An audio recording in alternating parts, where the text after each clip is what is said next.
Greetings, lords and ladies, broadcasting live from flyover country, Panama City Beach, Florida. It's our 20-year high school reunion. I'm joined by Caleb James, who went to high school with me.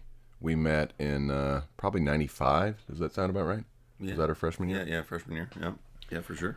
So our community just recovered from a big hurricane, Hurricane Michael, last year. And ironically, our freshman year of high school, we got hit by a big hurricane. Yes. It was not a Category 5, but it was a Category 2, and we were right in the firing line. We're on the northeast side here on Panama City Beach. I actually have some pictures to reminisce about the fun damage that we faced. This is Hurricane Opal. Yeah, this has been Hurricane Opal. 1995. My grandmother had this house. I'll just show you where it was, and it ended up being kind of a hub for people. So this used to be a street right here. That was Spyglass Drive, the old haunt. Yeah, it's covered in sand. Yeah, so like that whole area there was a street, and then it turned into sand.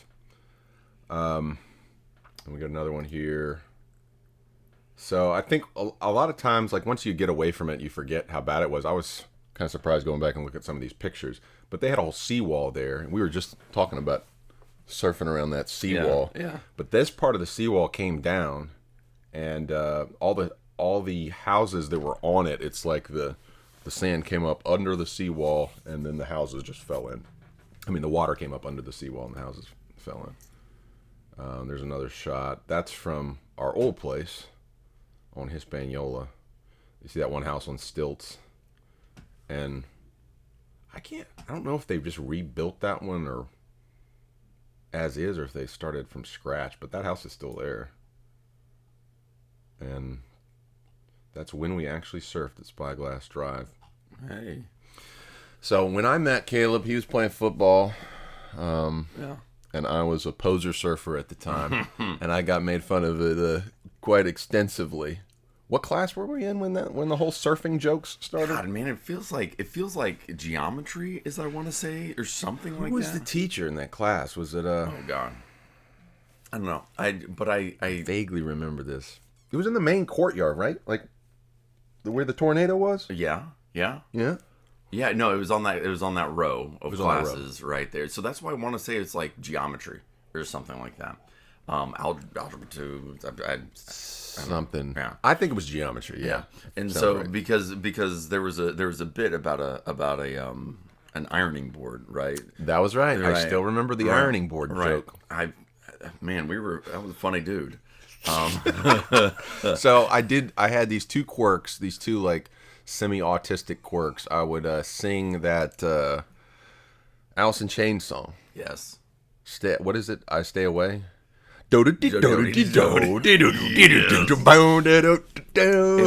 a jam. And actually, I didn't even recognize it as that song until like you told me in like college or something. You just thought I was making up some sort of like little ditty, and that's why you were like, "Man, this kid's autistic." Yes. He's like singing over here like, Yeah. I liked it because it had violins in that song. Yeah. I stayed away, and you hear the. Maybe I should have sang that part with that falsetto. Maybe I would have worked. Right? Yeah. Well, yeah, and I don't know what it was. Like what my inclination was, because like now I have an autistic child. Oh, and right. and I don't know what my inclination was to make fun of this semi-autistic. No, like no, we were all assholes back then. That's so true. It was like currency in the 90s. Like it is so weird because it's such like a not a very positive way to live. But we ended up becoming friends through the they call it like crimping, or bullying or whatever. Like, yeah, you were a nice bully though. You weren't too bad. And then so the other joke was in addition to my terrible rendition of Alice in Chains was. They were like, yeah, you're a surfer, sure. When I just started, too. It was the summer before freshman year that I started surfing, quote unquote. Mm-hmm. I went to Mr. Surf's, the old one, Frank Brown's place. Oh, wait, was Frank? Was that his name? Yeah, Mr. Brown, Mr. Surfs, and got my Charlie Baldwin shortboard. Everyone told me I needed to get a longboard to learn how to surf. I was like, no, man, I'm cool, Now dude. you're going for the rad. So I was cool, quote unquote, and I went and got the surfboard, and I basically paddled around all summer, probably almost drowned because I had no idea what I was doing, and then he rightfully pilloried me and said, yeah, your surfboard, aka your ironing board that you stand on in your house. Right. Like you raise it up to like the level of the surf, and you just stand on it as the waves come by. That was the idea. Yeah. And actually, no, come on, this had to be geometry class because and it's amazing for like only having 18 months max involved. Like you could like give like the math, like the algorithm of waves and like what happens. I don't think I could. I think I was like, well, maybe I'd watched North Shore too many times, and true. So I was probably just copying everything he said. What is it? Beach blanket bingo. Beach blanket bebop. Yeah. So yeah, I was always drawing the little surf, like every surfer or wannabe surfer, every kook, every poser, every Barno, every Howley sits around and draws the same wave on their notebooks. Like it's almost like a ritual. We're sitting there in geometry class. I'm like, oh, look at the foam, dude. Look at the white water. Yeah. Well, so speaking of I guess what the kook, and it's kind of like a rite of passage here. So like Panama City, and I don't know that your audience really cares about the duality of Panama the City. Duality. But like I wouldn't say that you're from the west end of Panama City, but you're from the beach. Right? Across that bridge. Right. And I'm from the town. Yeah. Right. And so from my perspective, there's no surfing, to be had in Panama City, but it is actually like a cultural quirk of this area. Yeah. And I learned through Ford that there's in Florida in general, there's a rich surfing culture, and to be technically proficient at it, actually Florida's really good. Right. I mean, Kelly Slater. Right. He's the greatest of all time. That's right. What's it, like 9 times? It's like 10 or 11. Yeah. He's still competing. He's 48 years old. Idea. He's 48 years old, and he's still in the top 40. Yeah. Like he's crazy. He surfed the other day, and it's like, dude, I don't even understand. He's got like a blood boy or something like that. He's got some 20-year-old with like, jacking up his. It's got to be. Yeah, they got to be doing something. Dude, he's insane.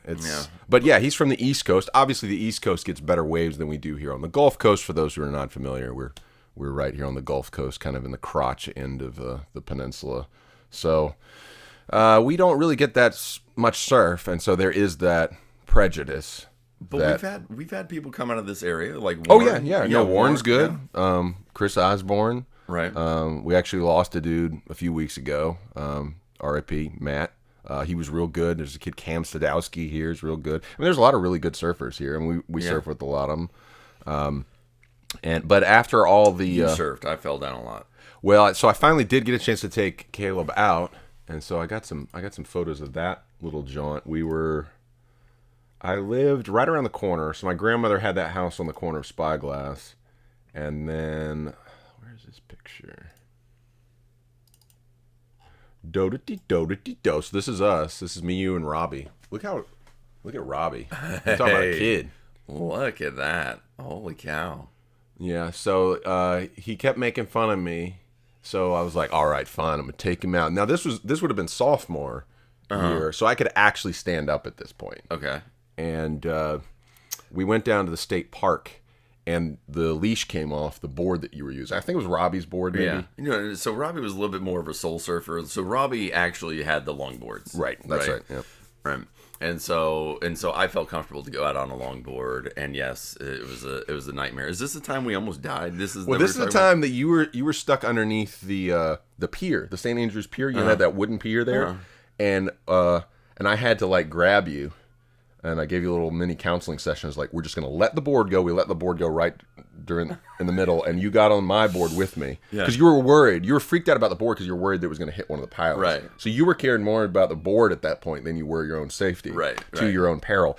And that's the thing about surf. Even here, even if it's not big, like that day was, I don't know, probably waist to chest high. But the rip was bad. We got stuck in an undertow. And So we had to just kind of finagle it back. So after that moment, I earned my stripes with Caleb. He was like, okay, well, surfers aren't that inferior to football players after all.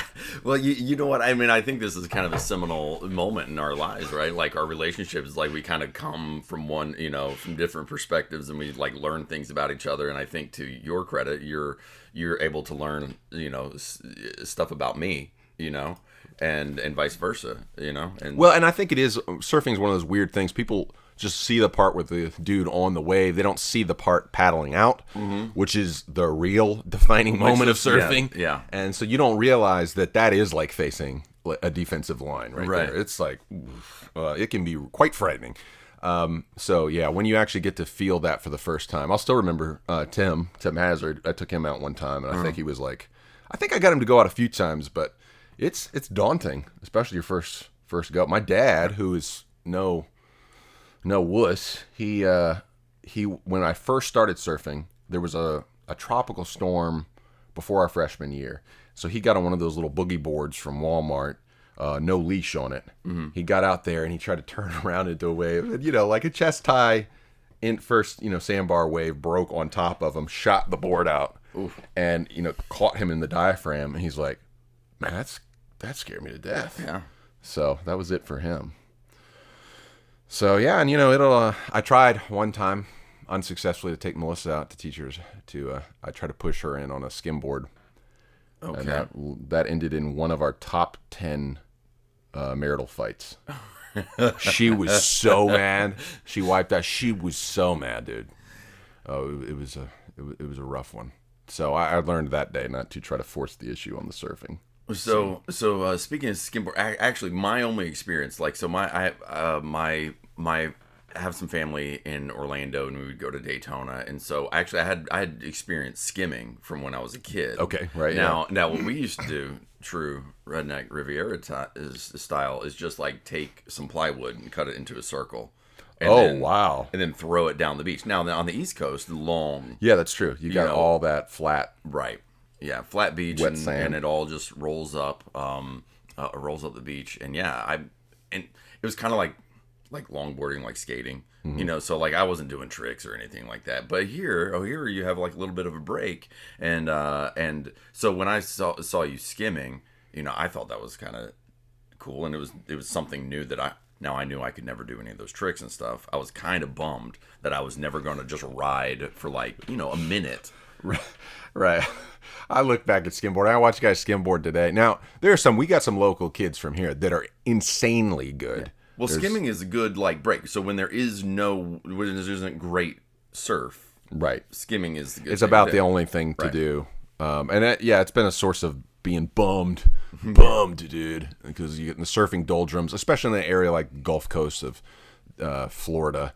You just get. I mean, we've had, I don't know, a handful of surf days on count on two hands the number of times I've been able to surf since May, and so that it's depressing. Like that's your surfing is the best sport of all time. Yeah. Okay. So it's just nothing like it. It's a spiritual experience, man. But yeah, when it's not up, then what are you gonna do? So yes. Now in California, skimboarding actually makes sense. East Coast skimboarding makes sense. Here, there's still times where it's literally like a lake out there where you can't even skim here. There are places in California you'll see these guys. They will skim out to a wave and surf for 8-10 seconds, get barreled and the whole 9 yards. Yeah. So but this is a unique place, and I think we all kind of form a relationship to the coast, to the water. I think whether it's industrial, and I think my relationship with the water is a little bit more industrial at this point, or whether it's like spiritual up front, you got to be in it. Right. But it's all about the water here, It's true. Yeah, so Caleb ended up with the Coast Guard, so he's in the Washington, D.C. area, a big wig. Yeah. He's a big wig. Well, I mean, a bigger wig than most of us, so, and I stick to it. I was landlocked for 5 years, so I didn't get to do the surf thing, but, I think it'll always come back. When we were in high school, the one area that I was able to convert people to was North Shore Me and Robbie spread the gospel of the. It's late. It really feels 80s, but it's actually I think like 1990 or 1991. Surf movie called North Shore. It featured all the big surfers at the time, and some random actor who's probably never been in a movie since. Turtle. Well, Turtle's actually been in something. You know, he was in Tombstone. Was he really? Yeah, he's one of the guys at the OK Corral that gets shot up, I think. Well, Turtle is the most memorable, character, right? I think in there. But who's the guy who's never been Rick Kane? Rick, yeah. So so we actually tried to shoot our own version of North Shore. We were going to call it South Shore because our beaches face south, and we were shooting it shot for shot. I think we might have gotten 10 minutes of finished footage we never edited. Yeah. So. Well, and this is like it's a whole trope on the internet now. Like people just do this, and like we did this. That's true. 90s, we were doing that sweeting thing like they did in that movie, the Jack Black and Most Def movie. What was it called? Be Kind, Rewind. Where they would like reenact Ghostbusters and stuff. So yeah, we did that before it was cool. Yeah. With the movie that wasn't cool. Yeah. So I don't know. I mean, I don't know. Well, it's cool. If you found it one day, I'm sure it'll go viral. It would go viral. Jensen has some of the footage. I think I have some of the footage, and I think Rob has some of the footage. The most disorganized people in the world. Well, good thing I have none of the footage because I would have lost it for sure. I have a feeling it's all just drifting out there somewhere. We actually took a senior party. It was at like Katrina's house or something like that. We were filming at the party. Yeah. Earl was playing the legendary Jerry Lopez as Vince Moaluka. We got Summer involved. She played Kiani. Yeah. It was a whole thing. Yeah. It was a whole thing. We got so many people involved, and they were all excited to. And I knew the movie so well that we were filming a scene where he was playing Chandler, and I was playing Turtle. Rob was Rick Kane, the main character. So Chandler's the surfboard shaper. And I was sitting there as Turtle, mouthing Tim's lines, apparently. So Jensen had to keep stopping and say, Ford, you're saying his lines. I can see you moving your mouth. So. Yeah. Well, you know what? You should start like a subreddit or something like that. Like, hey, can you find my lost footage? I'm sure if you think it's out there, start a Reddit and they'll find it. 6 degrees of separation. Yeah.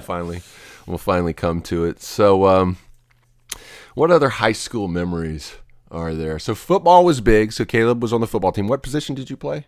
Oh, geez. I played linebacker and guard, which are kind of the same position. Okay, so guard's the one on the end, like defensive line? Or? So guard is offensive line, kind of in the middle. Oh, okay. But in the way that our offense works, you end up running around a lot. So that's why I used to be a smaller guy, and that's why I was on the offensive line next to Alan, who's the biggest person we know. Right.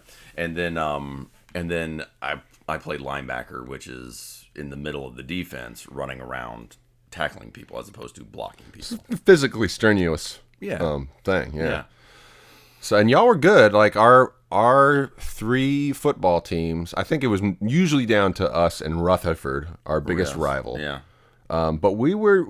Like, before we came in, didn't they win a state championship? Yeah, so Rutherford has, like, all the talent in town for whatever reason. So, like, NFLers, and major college athletes have all gone through Rutherford. They were Right. And, they normally had the better of us. I think we were 1-3 against them during our time. And didn't we lose senior year? Oh, man, I can still remember that. Yeah, we won our freshman year, and that was a miracle. Like, of course, I didn't play at all in that game, but it was a miracle. It was, and it's the only win that we had against Rutherford our whole time. In our senior year, we went to state, but we ended up we played Jacksonville. We went to, like, Jacksonville Bowls or something, and we lost. Yeah, it was a good time. I mean, we had a good time. So our junior year, we were terrible. As a football team, and we were expected to be, and what made it worse is that we were expected to be good. Oh, okay. Right? So like all of our good players were seniors when we were juniors, and we thought that we'd be awesome, and we were like 2-8, something like that. And then senior year, though, you had that triple threat. There were like Sebo, halfback. You had who else was it? Devon Wells. Yeah, Devon, and then we had Quentin. Quentin, yes. Yeah. And so there was 3 people who could really run well, and they split up the yardage between them. I do remember that. So right. And then Devon played linebacker next to me. Okay. Right. So he was on both sides of the field. Oh, yeah. No. Oh, that's Devon right. Like a lot of people did play like both sides of the field, didn't they? Man, y'all had some serious cardio. That's impressive. Yeah. Yeah. That's really impressive. Well, I remember talking about it with Earl, and Earl was one who played on both sides of the ball, and he was like, I have no idea how he's celebrating. Like after, I know. Yeah. No, that's interesting, y'all. What did Spurrier do? I mean, Spurrier. It was Scroggins. Scroggins. Oh yeah. Yeah. What did Scroggins do to get y'all to breathe so well? Just no, we would run. So we did wind sprints. So we would practice, which is kind of not really a cardiovascular thing. It's more close. I guess high intensity. Yeah, interval. high intensity. Yeah. But then at the end, you would run the length of the football field, like 10 times. Oh, jeez. Okay. At a minimum. If we were bad or had lost or whatever, weren't showing some intensity, it would be more. Right. Yeah. For those just tuning in, this is Caleb James. He's one of my buddies from high school. We started in 95 and we graduated in 1999. It's our 20-year high school reunion. So we had our first little get-together last night at Los Antojitos restaurant.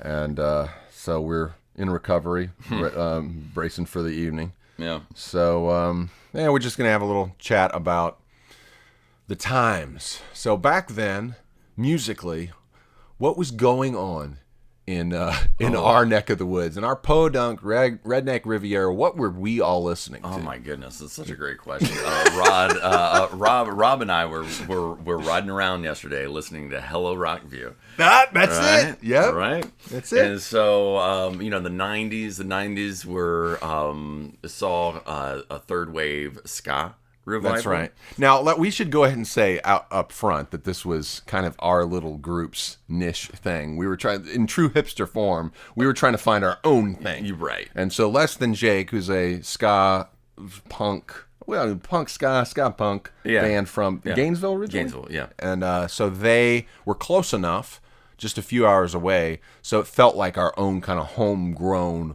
culture. Right. It wasn't just like South California punk rock or whatever. It was like, this is our own right. This thing. wasn't Blink 182 from across the way. This wasn't some New York punk, which I guess Epitaph is not solely from there, but that's but I mean most of Epitaph stuff is either New York or LA, right? So it felt kind of homegrown. In the meantime, of course, the pop world was mainly rap, pop, alt rock, grunge was still kind of tapering off. Yeah, I heard somebody talking about this the other day. There's some really interesting thought on how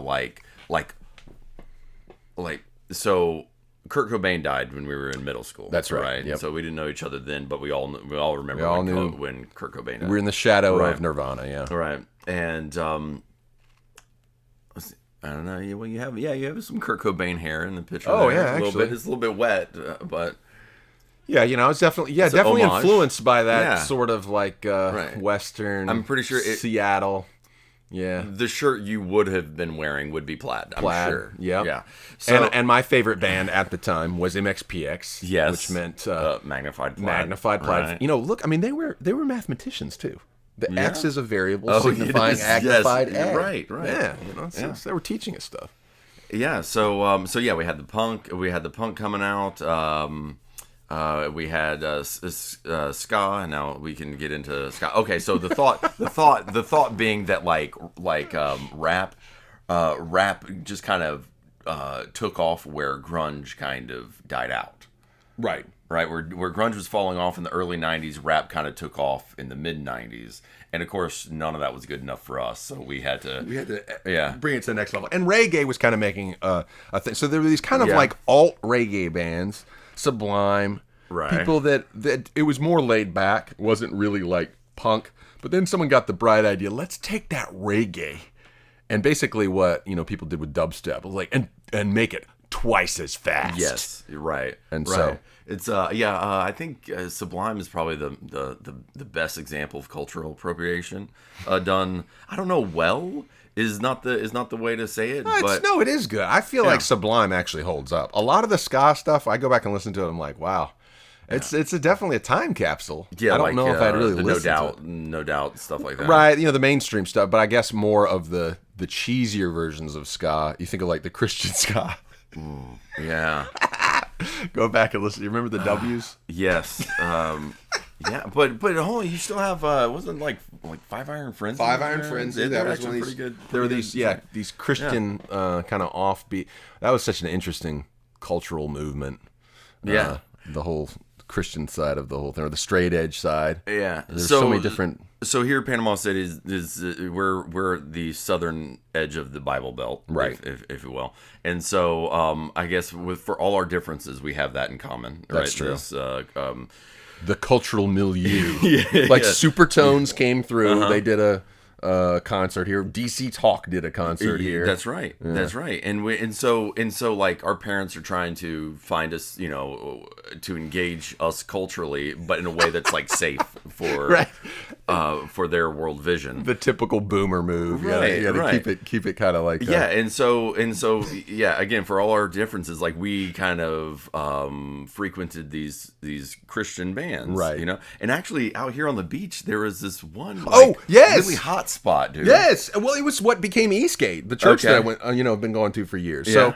So, it started off. What was it called? Jabaluya. Okay. Yes. Yeah. And actually, Jason Whiteley had gotten in touch with me, wanted me to Skype him in. So I think I'm going to try to Skype him in tonight because he was the leader singer of Dr. Jazuska. Oh, okay. Remember Dr. Jazuska? Yeah. And there was like him and.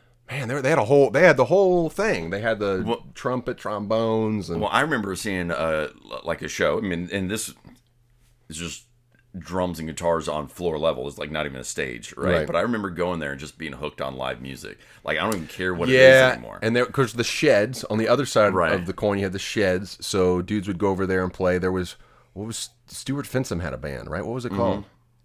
Yeah, I don't know the name of Stewart's. I forget. Like Stuart and Shane. Were in a band.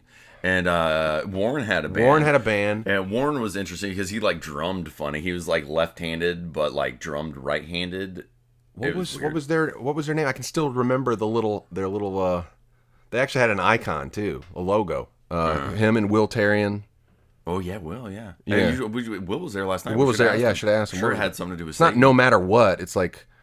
What if or something? What was it called? I don't know. Like Sunken John. Matt's. Thank you, Matt. This is literally like our friend group watching this. Right? Sunken John. Yeah. I totally forgot about that. And then Warren's band's name was. Could be worse. Could be worse. Could be worse. And I don't know if it could be worse. They were. I don't remember. Group. No, I went to a show and they opened up for a band from like Jacksonville and who did like a really awesome cover of like Rock Me Like a Hurricane.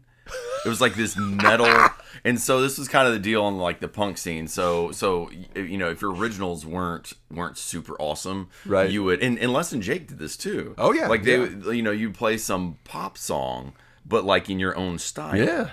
And and that's true. The Epitaph bands would do stuff like that. Right. Like NoFX has spoiled Starry Starry Night for me forever. That's the only one I can listen to. Like listening to his, god awful voice. Starry Starry Night, paint your palette blue and gray. This later on in the 90s, this came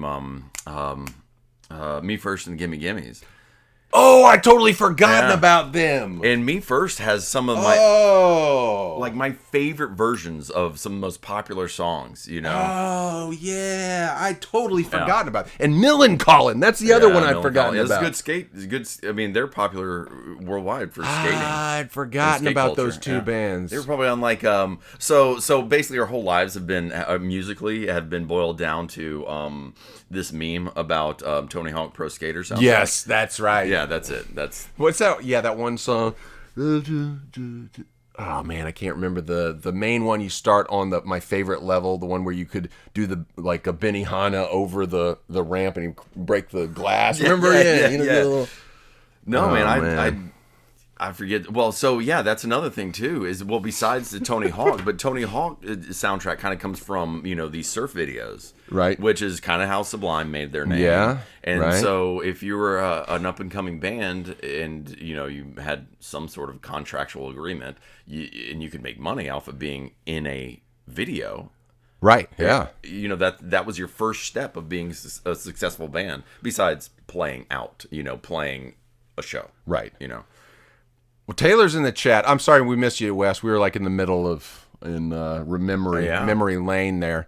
Sorry you're not making it, dude. If anybody else is in the chat that remembers a good song or musical movement that we're missing, then there's the other side on the football side of things. We're talking about the surf. We're talking about on this side of that bridge. Okay. But on the other side of that bridge, it was Uncle Luke. Remember him? Yes, Luke, Uncle Luke. What is? Didn't he have another name, Luke? No, I think it's just Uncle Luke. Yeah, Uncle and 95 South. 95 South. 95 South. Yeah. And gosh, I have the most vivid memories of like Trish Cooper because it was such an Uncle Luke mark.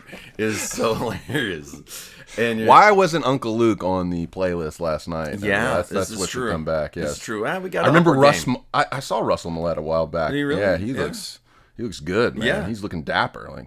He's he's in Colorado. No, I'm not. No, I didn't see him. No, I saw somebody else. Never mind. Oh, I'm an somebody idiot. else. Oh. But no, so Russell's doing good? Yeah. He's in Colorado. He's doing great.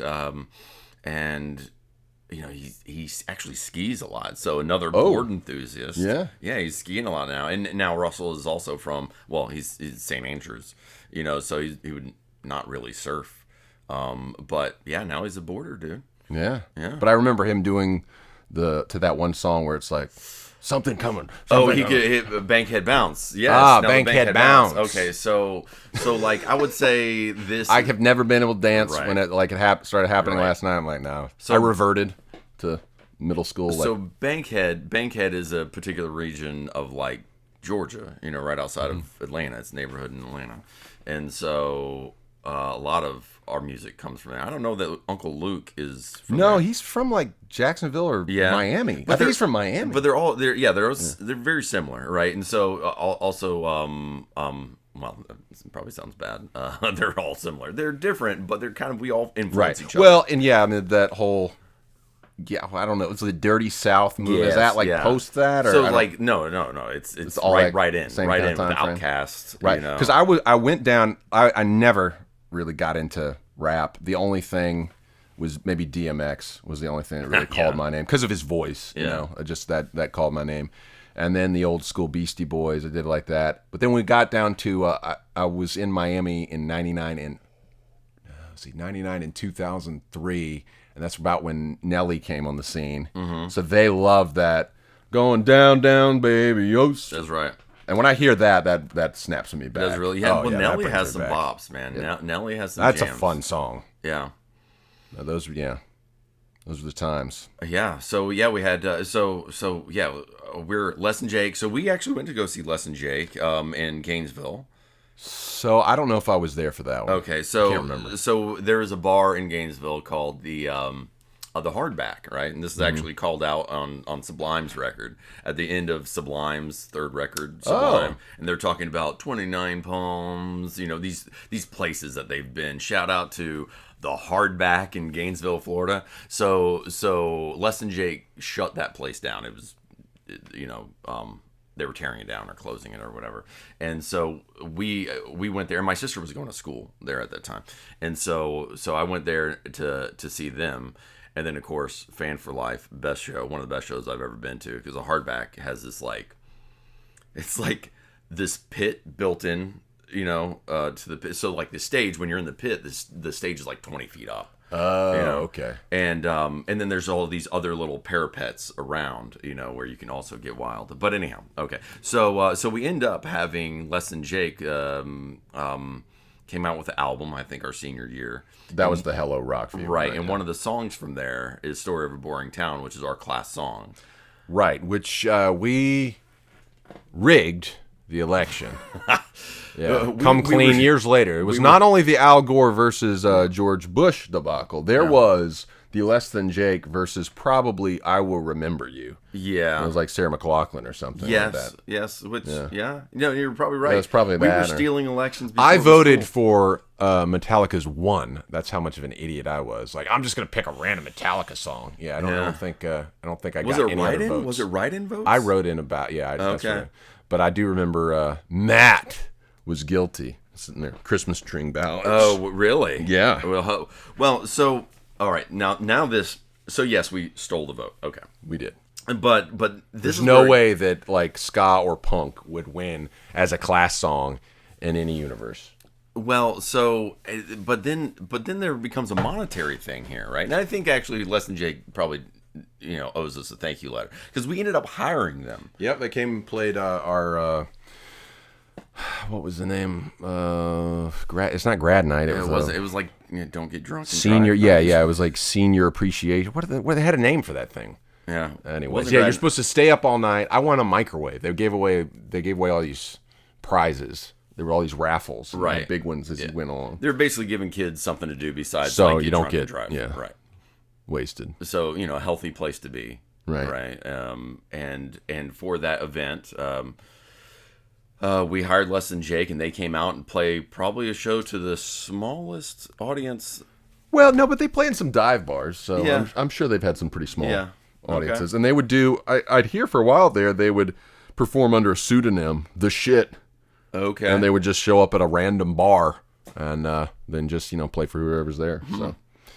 So yes, that's the musical landscape of that time. Oh, meanwhile, musically, I was doing this. This was my claim to local infamy.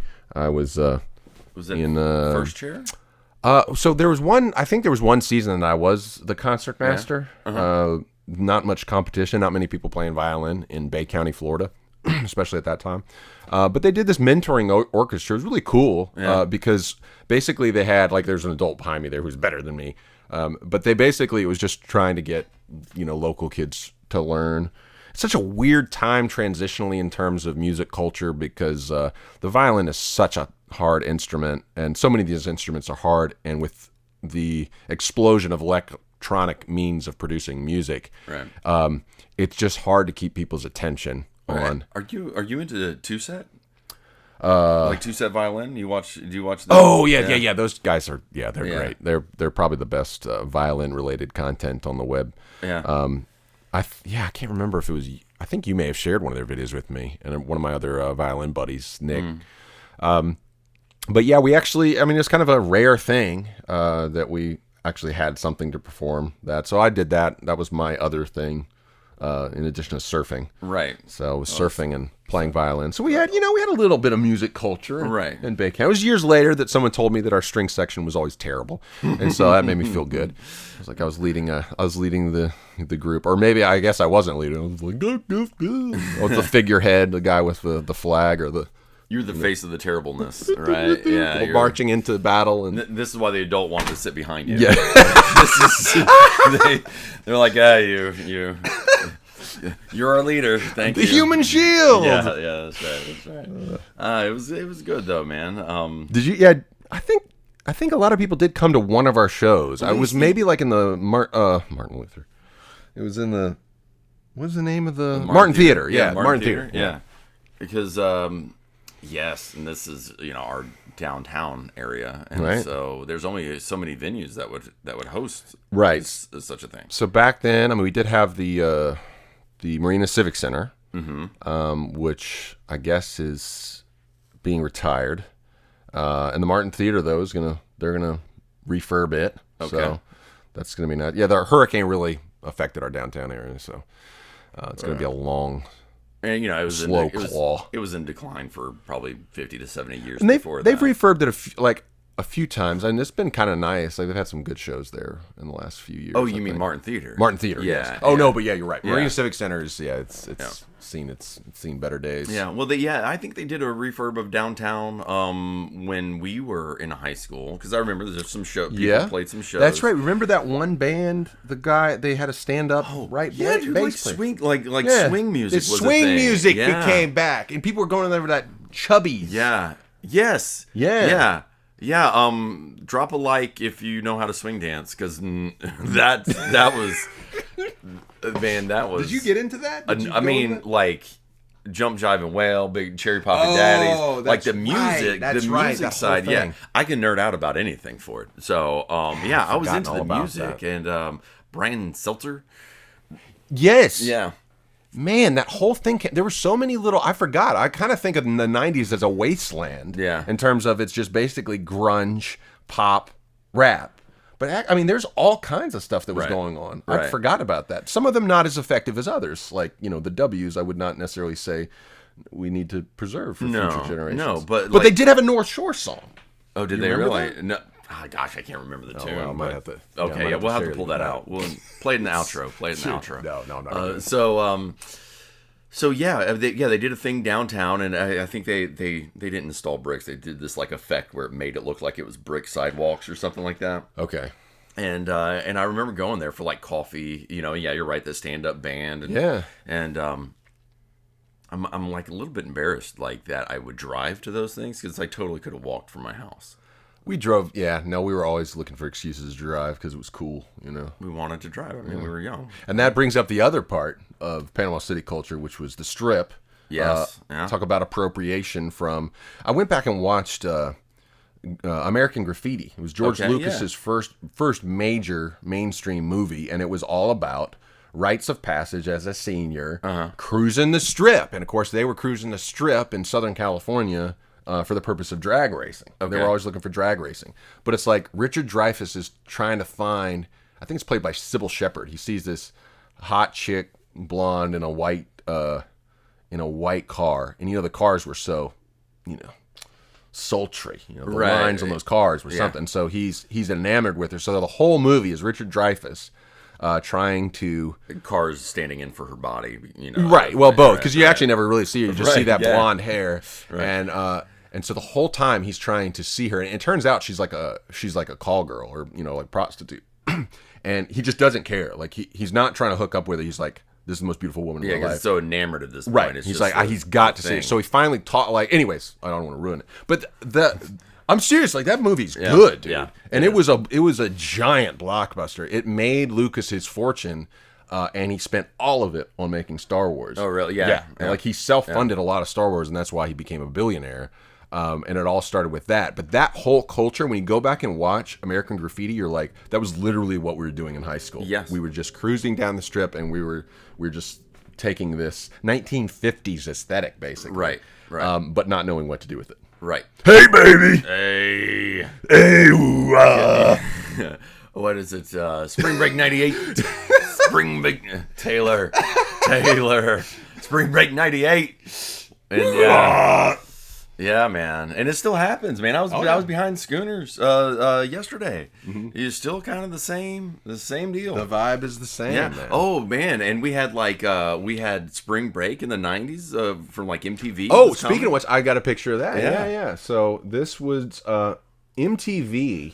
So it started in the 80s. Panama City Beach was being primed to become Daytona Part 2. Yeah, right. They were really trying to get us on the map, and they did it. So here in America, we have this thing of spring break, right? Where all the kids in college and even high school, you take a week off, and then when you're in college and you can drive and you or taking student loans or whatever, you travel someplace just to blow off some steam. And typically this is, I guess, right after some sort of exams or midterms or something like that. So it can be pretty wild. And in the 80s, the big base for that was Daytona, Florida, which is on the East Coast, and it was starting to migrate over to Panama City. Right. And then because we had this strip thing going on, and it had always been going on. Well, not always, but for a very long time. And and then so we have this thing already happening. Why not monetize it, right? So insert MTV. And gosh, I think you end up with Britney Spears, Gwen Stefani. This is like happening every day for like month, 6 weeks. Yeah, no, I mean it takes over from what, like mid to late February to like early May. Right. Yeah, I mean it's like 6-7 weeks. I cannot find any information on this show. It's like MTV has gone through and done the Ministry of Truth here and redacted it from existence. The only thing coming up is Brie Larson talking about Captain Marvel. I'm pretty sure that has nothing to do with what I'm talking about. What hell? Body double show? You're looking for body double show? Yeah, it doesn't exist. They've erased it from memory. Oh, it is probably very problematic. You're right. They just want to pretend. Right. I mean, you can see there's like all these dudes dressed like in really 90s loose-fitting attire, and there's one chick that's like the body double. Like what was the premise of Body Double? I have no idea. I don't even remember that show being a show. and they've erased all memory of it from Google. Which is ridiculous because this was the thing that aired before and after The Real World. Right, exactly. Yeah, I mean, you're not going to be able to redact Real World. Yeah, this is a staple of MTV, programming at this time. Pregnant Scarlett Johansson's body doubles film on Avenger. What does that have to do with MTV, Google? But I mean, gosh, I'm sure it was something terrible. It was like, once you've determined the body type that you prefer, are you a leg man or not? And then so here you have the most leggy people to choose from. And wait. We get something? Why canceled TV shows keep rising? No, that's not it. No. Oh, that would be. We'll have to. I'm gonna have to do some. We'll do a deep dive. Yeah, I'm gonna do a deep dive, and we'll get back to this. We'll get to the bottom of this. But yeah, so they took over this area. Is still, there's no construction on this one area. It's still there. It's a blank area. No, maybe they did put something there. Anyways, my aunt, she had a little motel. What are they? Oh, the Surf and Sand. I remembered it. All right, yeah. Yeah, so it was over there by Utes Street, in that area. And so they took over this whole city block, which on the beach, I mean, it's a pretty big couple blocks. It's about the size of 2 condominiums. They took over that whole area, and they made it MTV's production stage. Yeah. They had all these grip trucks. I mean, this was a high-dollar event. Right. Back then, I mean, it was the thing. Warped Tour even came here eventually. And so on the heels of that, like Warped Tour came, like they played at Club La Vila, I think at least a couple times. Probably, yeah. And oh yeah, man, gosh, I think probably this MTV stuff kind of really proved the concept for some of these festivals, which were happening. They were happening in the 90s. Yeah, well, what is the one? It's the main one that not Alice in Chains, but the other Jane's Addiction. Yeah. Is it Lollapalooza? Yeah. Is that their thing? Is it Lollapalooza? Not Lollapalooza. Yeah. It is. Because that really set the stage for all this stuff. Festival. What do you call it? But like prior to that, the last major big festival was Woodstock. Like having festivals wasn't like such the norm. Now I think festivals is probably the. Wow, Lollapalooza is still going on. Yeah. When did it start? It started.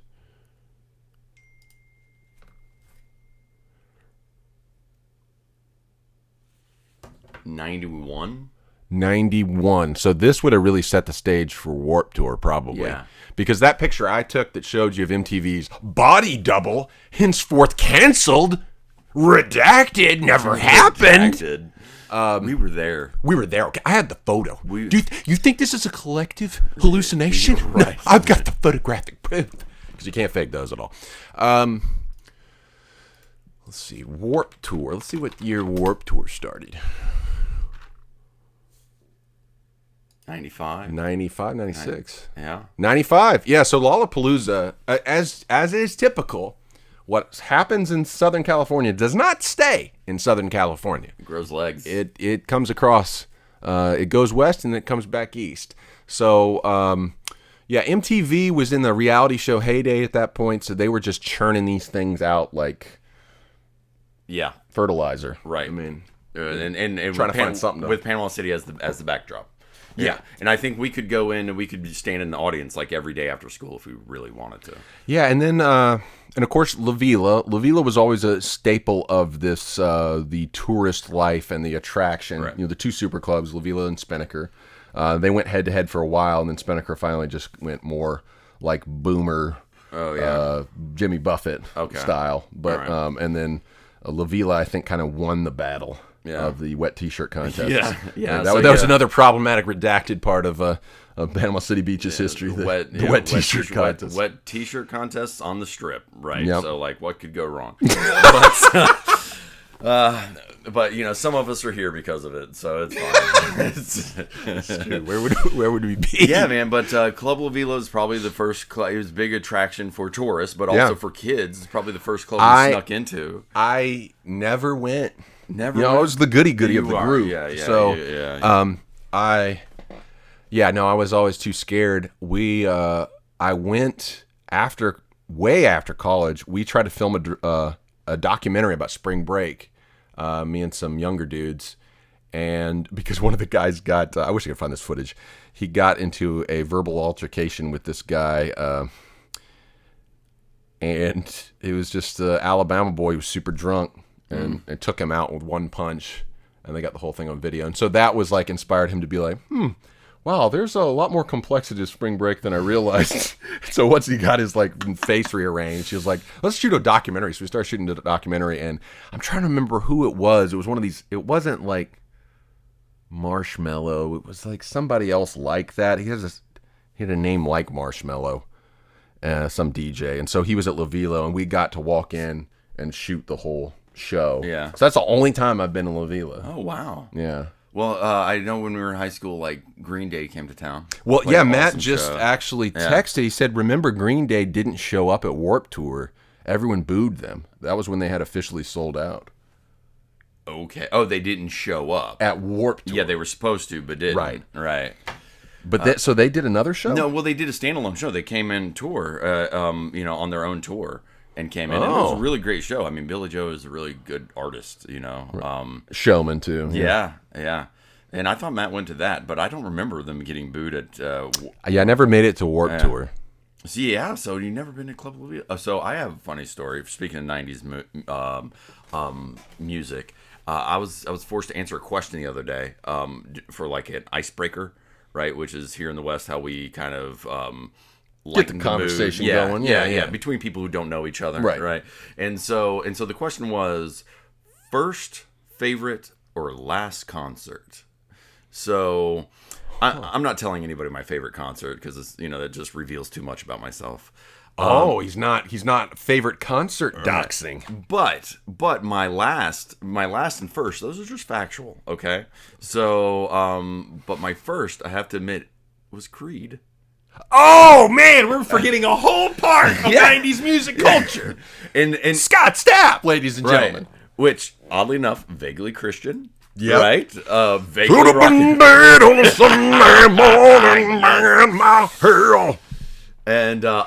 vaguely Christian, vaguely rock and roll, vaguely hard, Right, vaguely hard, yeah.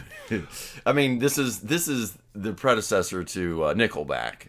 Right. For sure. No, but here, I'm just telling energy. you right now, both of them are coming back. Both of them are coming back. Someone shared, I was, because here's what's happening on the internet.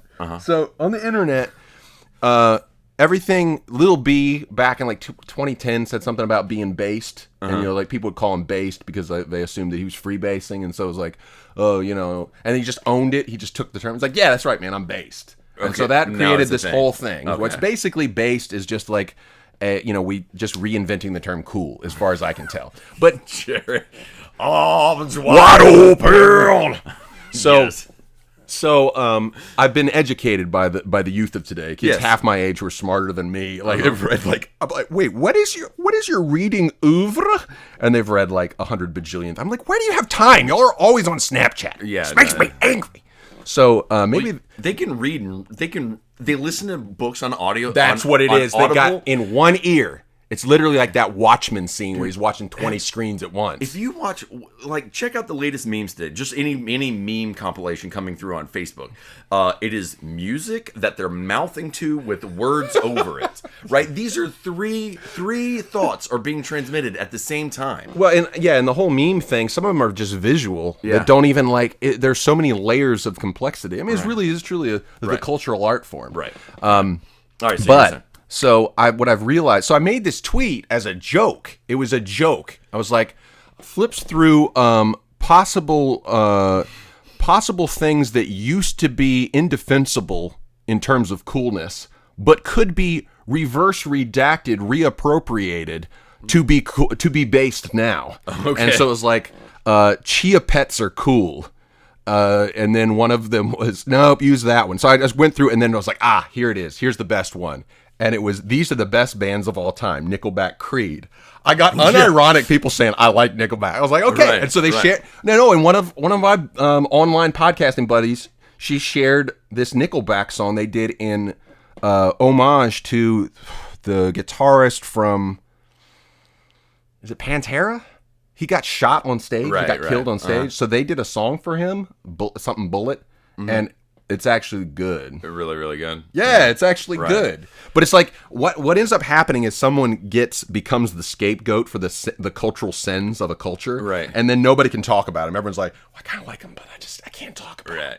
It's like, but man, you go back and you can't only think that all of Scott Stapp is what we're about to hear right now. 2.5 million hours of research. Engineers, we're constantly innovating. This is it. Have you heard this? The Marlins will soar. He did a theme song post Creed. Let's play ball, it's yes. We want strikeouts, base hits, doubles. Yes! Oh my God! Take the field, hear the roar on the ground. Come on, Marlins, make us That's it. proud. Come on, Marlins, make us proud. Make us proud, Marlins, for sure. Dreaming on you. Wow. Marlins soar, man. So, I don't know. With a little faith and love. Like this. See, I don't know. As the kids would say, this is cringe, but is it so campy that it becomes based? Is it so unapologetically trying hard that it is actually based? Right. Well, yeah, like being sincere is the new ironic, Right. Right. So it's so sincere. Right. Maybe this is my meta, man. Right. Maybe the try hard meta is finally coming around. And right. And I think as we get older, right, like this kind of this sort of honesty, like this meta honesty, if you will, is it's appealing, right? Dude, Don Quixote is really the hero, man. Yes. They're making fun of him for years, but no.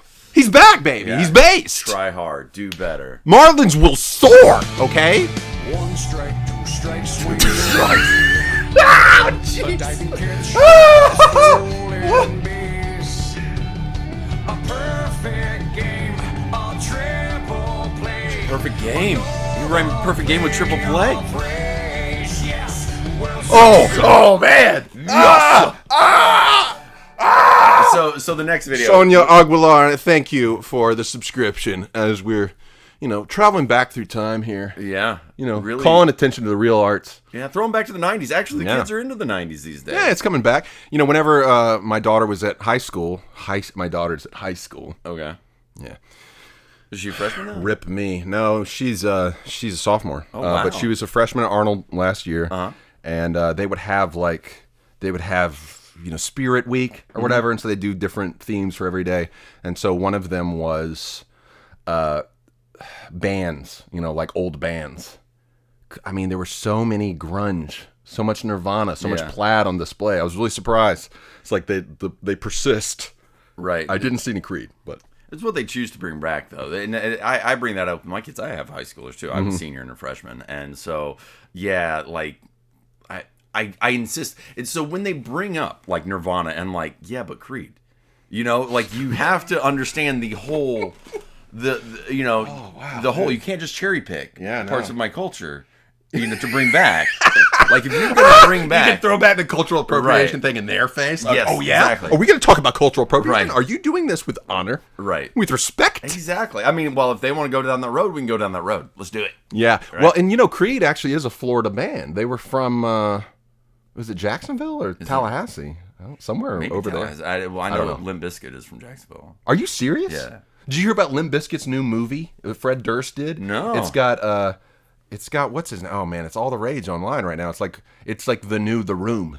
Okay. It's John Travolta playing a special needs person who is obsessed with this movie star, and it's just you can't describe it. The only thing I can think of is that it is intentionally a meme. Like at one point, the director Fred Durst has the main character, Hollywood star, driving in a car, listening to Limp Bizkit, unironically. Okay. Yeah, I mean, it's that kind of thing. You're like, this can't be real. But John Travolta is in this movie. John Travolta plays like a parody of a person playing, never go full retard. It's that. Like, Yeah. it's truly that. And so Like, this is, I can't tell if it's ironic or it's sincere. It's directed by Fred Durst. Fred Durst, Yeah. yes. Oh wow. And We'll it's have to check it literally every time I come up, Jared's the one that pointed to me. Jared Putnam pointed out to me. Every time I go to YouTube, it's like right there. I mean, behind the surfing violinist with 6 views, of course. I mean, That is marketing at its finest. They're selling us our own product. Yeah. So no, I can't find okay, it. but we'll have to get into this. How much more time do you have on this thing? Oh, just go we're and- probably wrap it up soon. I mean, you're getting tired of this? I mean, we No, can go all well, day. It's Called The Fanatic. The Fanatic. Very Okay. ably named The Fanatic. Oh, nice haircut though. Yeah, Wow. it's definitely original. So I wanted to bring up like this thing that happened. Like this is we're talking about memes and kind of this understanding of memes. So I've been working on this theory for a long time. This is probably the first time I've ever shared it in a public format. But I talk about this with my kids. All right. I talk about this with my kids because on a regular basis because it spans basically the precipice of our adolescence, right, in the late 80s, early 90s, and now theirs, right? And this is memes, all right? Now, follow me here. We have, you're talking about West Coast stuff influencing the culture. Totally, right? yeah. So you have Bill and Ted's Excellent Adventure, man. Right. So what is Bill and Ted's Excellent Adventure about? I cannot even remember. It's been so long since I've watched the thing from beginning to end. It's one of those movies I catch for like a minute and a half. So you talk about the layered understanding of things, right? So on its surface, Bill and Ted is about Keanu Reeves and wild stallions, right. But you have George Carlin character, who's a time traveler, right? Who gives him the thing, Dude, I totally forgot it was George Carlin. Yeah, and then you have that whole thing of like they're playing the guitar. Oh, wow. And what they're doing is they're memeing wild stallions. Right? And so they need wild stallions to stay together to like basically keep their society peaceful. Right? And so the premise of kind of the setting, if you will, this interdimensional setting of Bill and Ted is about like world peace through memes. Because there really is literally nothing behind Wild Stallions. It's not like they can actually Nothing- play a guitar at all. And some people are like honoring them, like the people in the room and the people who are leading the government or whatever, like they're in the room, like this is their national anthem. They love Wild Stallions, but 100% there's people out there who just are making fun of Wild Stallions, right? But love it, hate it, upvote, downvote. It doesn't matter. All of it works together. All of it for works the together. Good.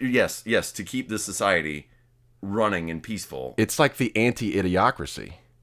Wild Stallions is like the hopeful version of Idiocracy. Everything is dumbed down to just a meme, but it doesn't matter. Well, basically, that's our financial system at this point. Yeah. When someone actually explained, when I actually heard on a podcast how money is printed in our economy, it's not printed.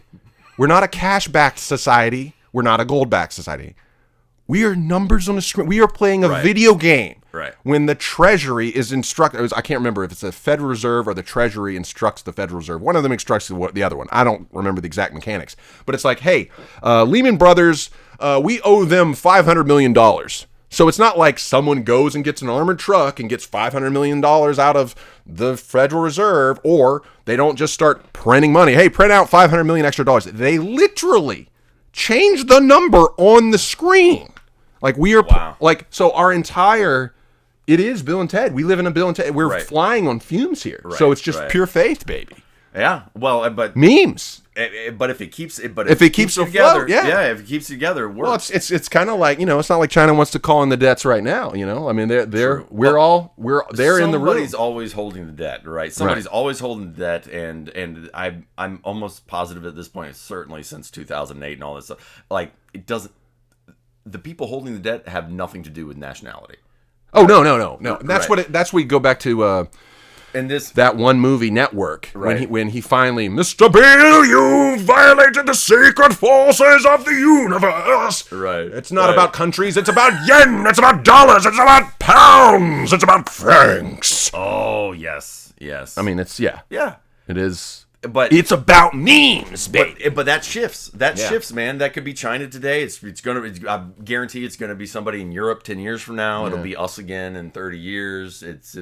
But you're right. That it is real. It is literally like at this point, a commodity is even hard to identify. It's just a certain je ne sais quoi. It's like this. What is value? What is value? What is value? Yeah. Right. And nobody can really answer it. But Bill and Ted is the key. Okay, so you think Bill and Ted's the key? Yes. The interpretive key. I think The Wizard of Oz is the interpretive key. Oh, well, so Frank L. Baum, I didn't realize, like, the book has some interesting little weird middle America social really commentary. Does. Yeah. Actually, I think I heard this from you on this podcast, right? Oh, did I mention it? I don't know, but I have, short-term memory loss about the stuff I say. Like, I'm listening to, if I go back, because I'm a narcissist, I'll go back and listen to myself, talk, and I'm like, oh man, Ford should say this right now. You say this, and I say it. I'm like, I'm like a robot. I basically program myself. But anyways, in the book version, it seems to be almost like America's fairy tale, and there's all sorts of interesting stuff about the wizard actually just being a huckster, and he really is literally peddling nothing. Right. He's just a dude behind a curtain. Right. Don't look for the dude behind the curtain. Yeah. No. This is it's some sort of like social critique of like the 20s. Right. Which is where this whole thing started. Yeah. Like so much of this, like let's just keep ratcheting up the game, just print more money, and we'll get ourselves out of this. But yeah, there's. I would say this. So the interpretive key. I like this concept of the key, right? The Rosetta Stone. Yeah, I would say. The Wizard of Oz might be the the blueprint. Okay. The blueprint and then it's the key. So it's the map. Wizard of Oz is the map with the actual yellow brick road, and then Bill and Ted is the key. Okay, of that here map, right? Right? We got it. Okay, we got the map.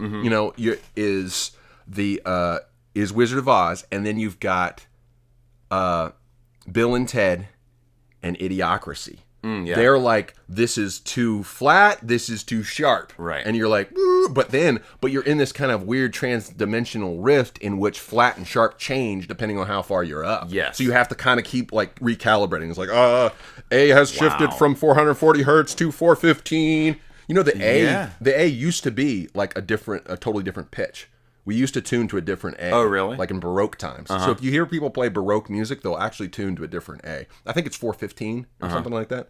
So anyways, yeah. So that's what it is. But you need both of them. You can't just be a pessimist and think, oh, we're all going to be idiots and we're going to drink Brawndo and watch Alma Balls. Yeah. So we are going to do that. But we're also going to live in peace. But we're also going to live in peace because Wild South. Right. Yes. Yeah. Okay. I'm down with this.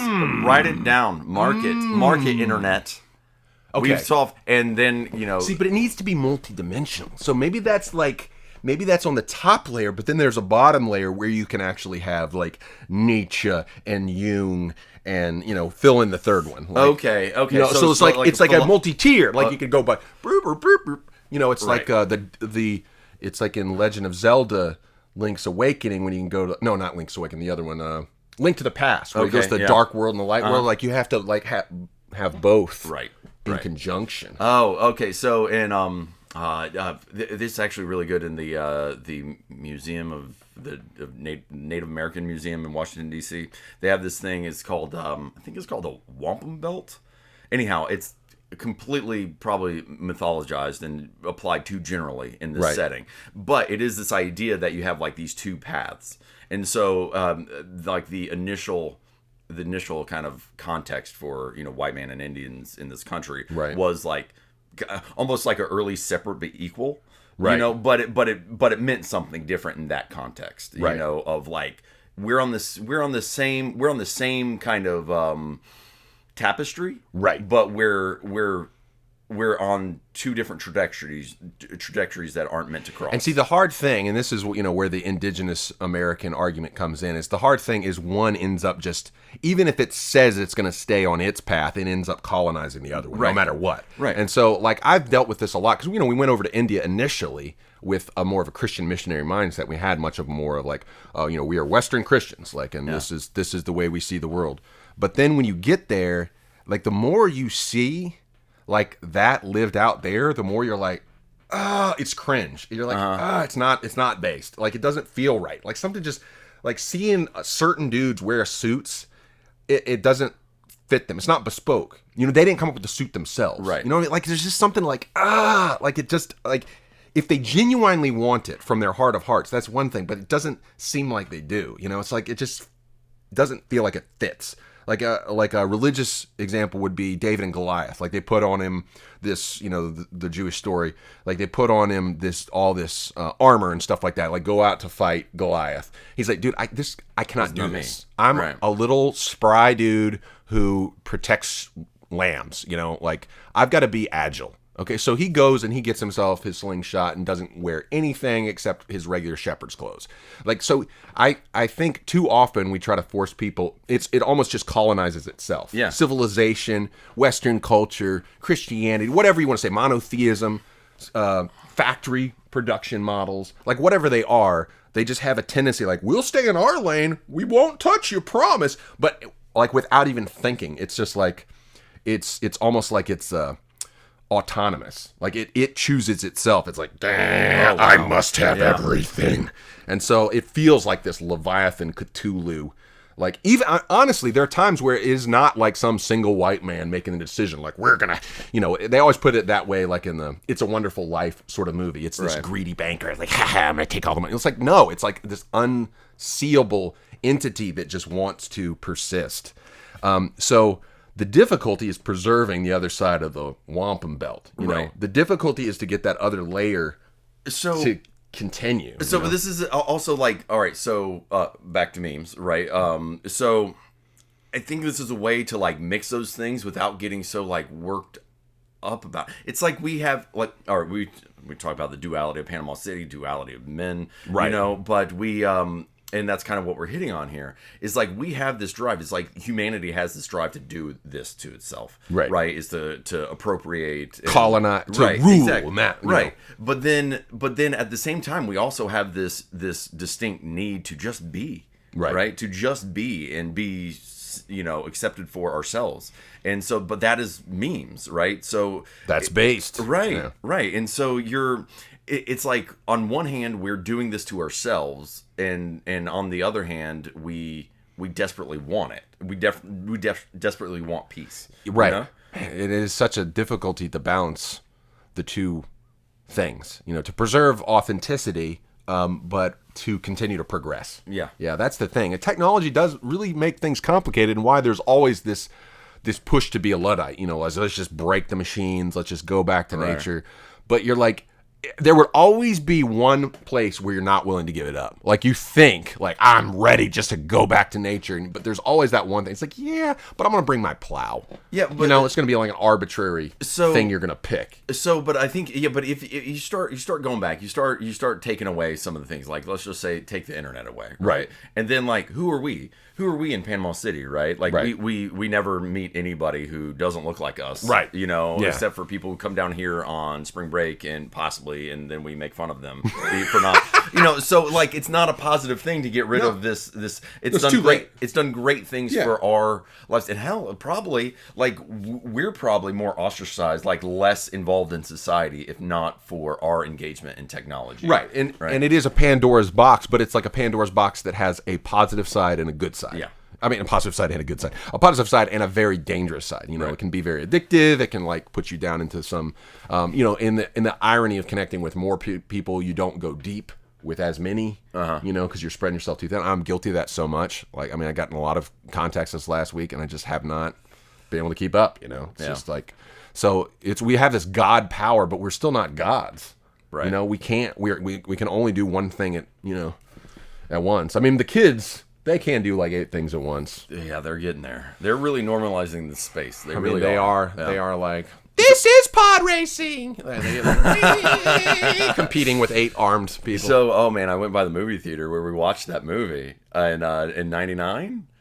Oh man, and they tore it down. Did we watch it at Regency or Carmike? I think Regency. Yeah. Oh, I remember when we were in Cobb's class watching the trailer for episode 1. Yeah. There was all this hope in the air. So wild, and it's so disappointing. Yeah, so I've come across, again, that's one of those things that's now becoming like retro, hipster cool to like.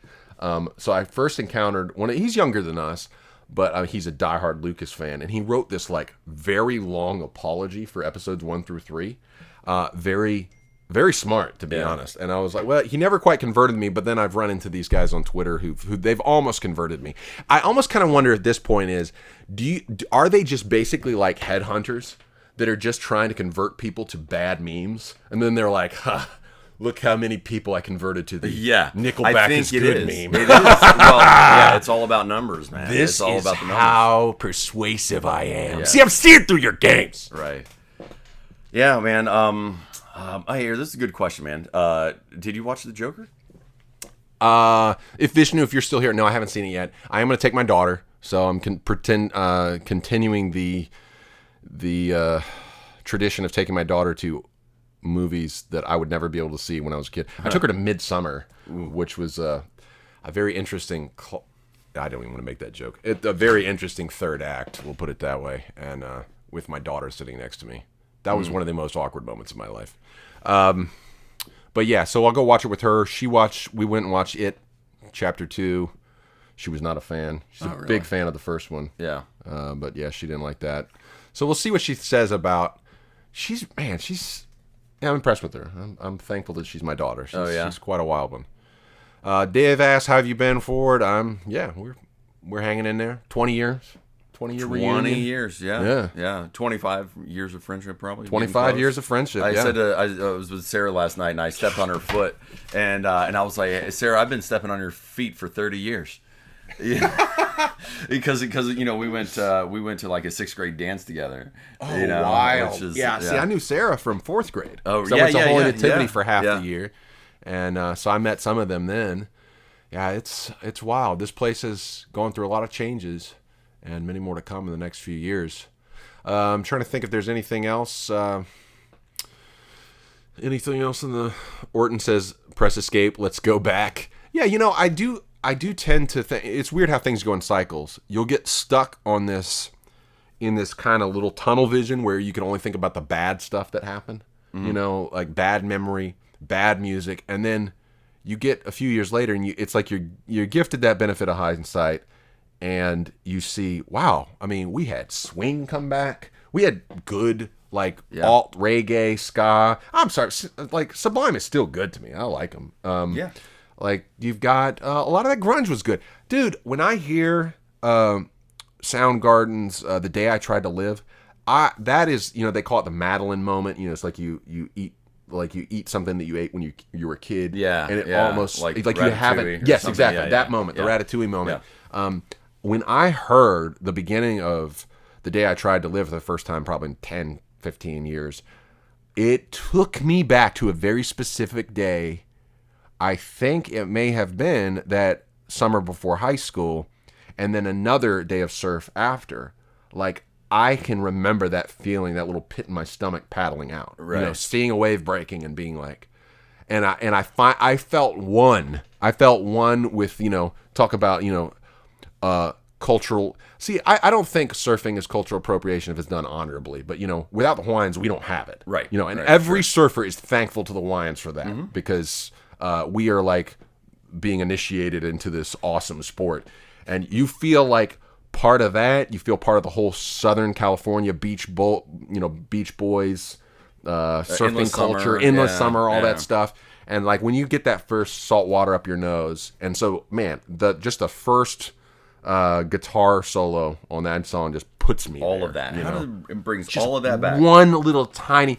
It brings back the thing that got me into surfing was Mark Fu reading about his death at Mxpx. Okay, yeah. So yeah. Mxpx is like an inextricable link to my surfing myth, and weird reading about a dude dying is what got me into surfing. But there's that whole mythos about it, I guess. So it all comes back to that. Unfortunately, Chris Cornell passed away too. Yeah. Oh man, his voice! I mean, his Dude. voice just brings so much back because it's so unique. Yeah. It's so unique. My daughter has a really unique voice, and she hates it right now because she's 17. Right. But she's starting. I'll show you some of her stuff, man. She's starting to produce, and she's in a band. Oh, dude, that's awesome. Yeah. See, Sati can sing too, and she's the same way. She's just like so self-deprecating about it. I'm like, come on, it's like, oh my good. God. Like, it's actually good. Like, I am not one of those kind of dads that's just going to tell you if it's good. Like, I hate whenever I listen to myself play violin. I'm telling you, you have a pitch as good as me. Right. Like, and like she could probably walk out. She could probably do any voice. Like she could work for Rooster Teeth like right now. Right. Because it's just that unique of a voice, and she would pick up on every either lead character, female character that they have, or every female character they want to stand out because of the voice. Right. And they don't really see that, and they don't see that as like a real job. No, and that's the thing. I like for real, Zennials or millennials or whatever what are our daughters called? Oh, Gen Z. I like to call them 2020, right? Yeah, Because 2020s. Yeah. Yeah. So for real, Gen Z, like, what are y'all doing talking about? Oh, well, you can't make money on the internet. What are you talking about? You make money on the internet, when we were kids, and someone told us, like you could make a living playing video games. We're like, oh man, that is the dream. Yeah. Like, it's not a dream anymore. Right. I just shared a photo of Faker this morning winning the first game of Worlds at League of Legends, the World Championship, and the dude makes $300,000 a year. Wow. Come on, it's not fake anymore. Stop it, kids. Well, hey, they're moving the numbers. They're moving the numbers in the bank. Hey man, have you ever read or has Satya ever got you into what is it, Homestuck? Oh yeah. So she's not into Homestuck. She was into Undertale. Okay. So kind of the follow up. Yeah. What's his name? Toby Fox. Right. He helped out with Homestuck. Right. Like I think some of the graphics. Some or graphics. Something. Yeah. Because what's the name? The Homestuck guy couldn't do everything. He was more of a writer. Right. But no, there's this concept in there. Is it Dave Strider? So they have this idea. It's a game, right? So it's kind of like Jumanji. Right. You get into this game, and Dave Strider ends up like hacking the game's economy. So to get all the grist bucks, so you need grist dollars to do a thing to beat the the enemy, right? And so the first thing that he does, and his special skill or something is like he can time travel or something. Right. So he travels back and forth to manipulate the economy to where nothing matters anymore. He basically debases the entire economy. Dude, that's so cool because my favorite person, maybe my favorite person on Twitter. Totally. Her name's Alice Mazzy. So she's written two articles. I guess you call them long form journalism. One of them is called "Coders Are the New Priesthood" or something like that. And she's talking about how really the journalist class was basically the post-industrial world's priesthood. They were the ones to give information to the masses. They served as a scribal role or something that. So it'd be like the Pharisees and scribes back in Jesus' day. And she says, well, coders have actually taken over that role. And so she has this really thoughtful piece. She's a coder is her background. Then she did this other long-form journalism in which they manipulated the economy in a Minecraft server. Yeah. So they basically did the same thing. They debased the currency and they played central bank in this Minecraft, and they were applying all the lessons of Keynesian economics to this Minecraft. Wow. fascinating. Yeah. And the thing that hooked me about her, like, she started the thing off with a reference to Final Fantasy VI, which is my ultimate game, my favorite game. Yeah. Shout out to the Perfume Nationalist podcast. I was actually, oh, speaking of which, that's where we're going to end this.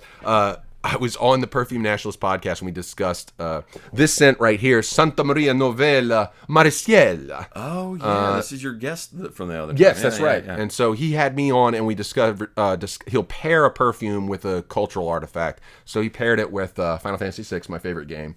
So I got to wax eloquent, or pseudo-intellectual for a period of time about Final Fantasy VI. And so, anyways, this girl Alice Mazzy, she started that whole long-form journalism talking about how she gamed the system in a certain moment of Final Fantasy VI. And what she did in order to grind her characters so she didn't have to do it, she put a stack of quarters on like the button that confirms. Mm-hmm. And there was a part in this one map it forced you just to keep moving in a circle like you're on a river. Right. And so if you took the wrong route, it would just have you keep going. So she just put the quarters on the A button, so it kept it pressed down, so they would all just do their fight and let it run all night. And so she leveled up all her characters. Like, she just let it ungodly. So she's doing what you would do like later on in games like Diablo, but she figured out a way to do it early on. When she said, oh man, that's like a hack, Well, it's like a real world hack. Anyways, that's awesome, man. Well, you put the link in the doobly-doo. The doobly-doo. The doobly-doo. Speaking of, I met Hank and John Green. No way, really? Yeah, not John. But I actually have video. Man, I wish I could find it. I'll never be able to find it right now.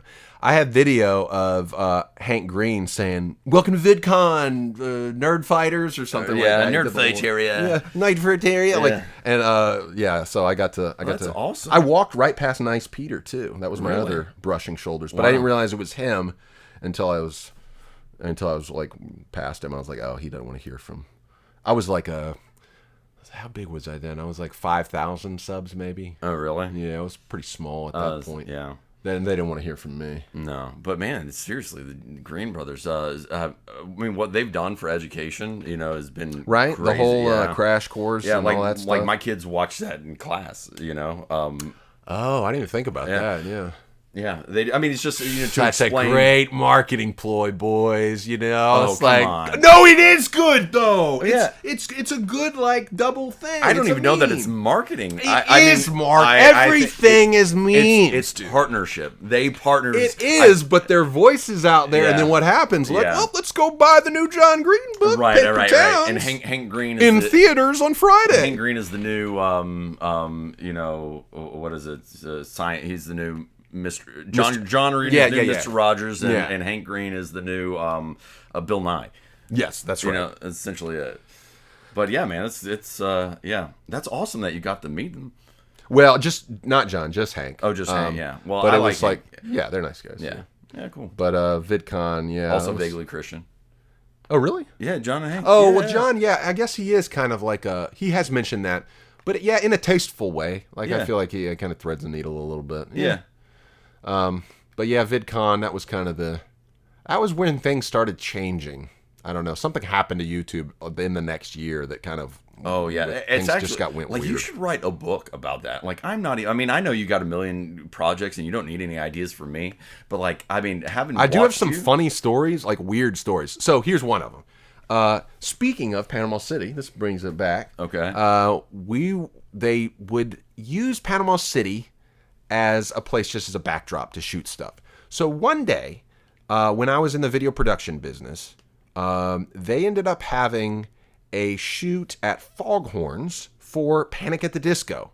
And it was ostensibly going to be a Panic at the Disco live show. I was like, and they started like putting a sign out front, like Panic at the Disco live. So Spring Breakers started coming in. So what year was this? This was 2009, maybe. This is not like 10 years ago, like maybe 2010. Yeah. But this is pretty early on for Panic at the Disco. No, it might have been second 2010 album, or is it 2011? It was 2010, I think. Yeah. So it would have been after that. The main one, she looks so good in photographs. Absolutely love her when she smiles. So that one, right? Okay. Yeah. So they haven't showed up yet. We're just doing pre-production setup work. I'd shot a film called Checklist, and it was about. Did you ever sit through that? I think I uploaded it to my YouTube channel. It's about me and my daughter. I was a teacher. I don't know. Okay, so I made this movie called Checklist, and I spent so much time working on the dumb packaging. I made it look like a legitimate. What an idiot! I made it look like a legitimate DVD. It had like printed. It was like copyright 2009 Ford Suze. What was my name? Minor Key Films. I was the most pretentious thing that you could possibly. So I had it in this DVD case and everything. It was with my stuff, and so I was sucking up the whole time. I was a production assistant on this shoot. And I was sucking up the whole time to everyone just trying to like, get my name in. And lo and behold, some PAs came over from UF, from University of Florida. And one of them happened to be a guy named Toby Turner. Oh, this is okay. This is how you met Toby Turner. Yeah, so he had a YouTube channel. He was bragging it up, talking it up, and yucking it up the whole time. And I was like, oh, yeah, so I spent more time with Toby Turner than I did with anybody else. But I was like, he's just a YouTuber. Oh, yeah. So I didn't really spend much time talking, like really trying to. I never thought, hey man, I shot this DVD. So I gave it to one at the end of the shoot. I gave it to one of the assistant directors, and Toby said, yeah, check out my channel, man, subscribe. I was like, okay, yeah, sure. So I checked it out, and this was when he probably had, I think he was sub 10K at that point.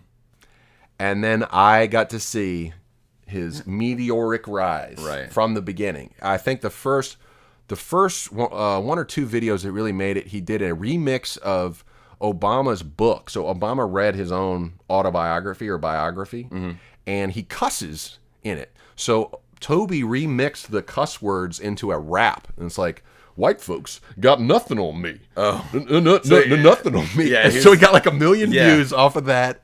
And then he did another one. It was a remix of a turtle orgasming, I think. It's very, very, very high profile content. But it was enough to push him over the top.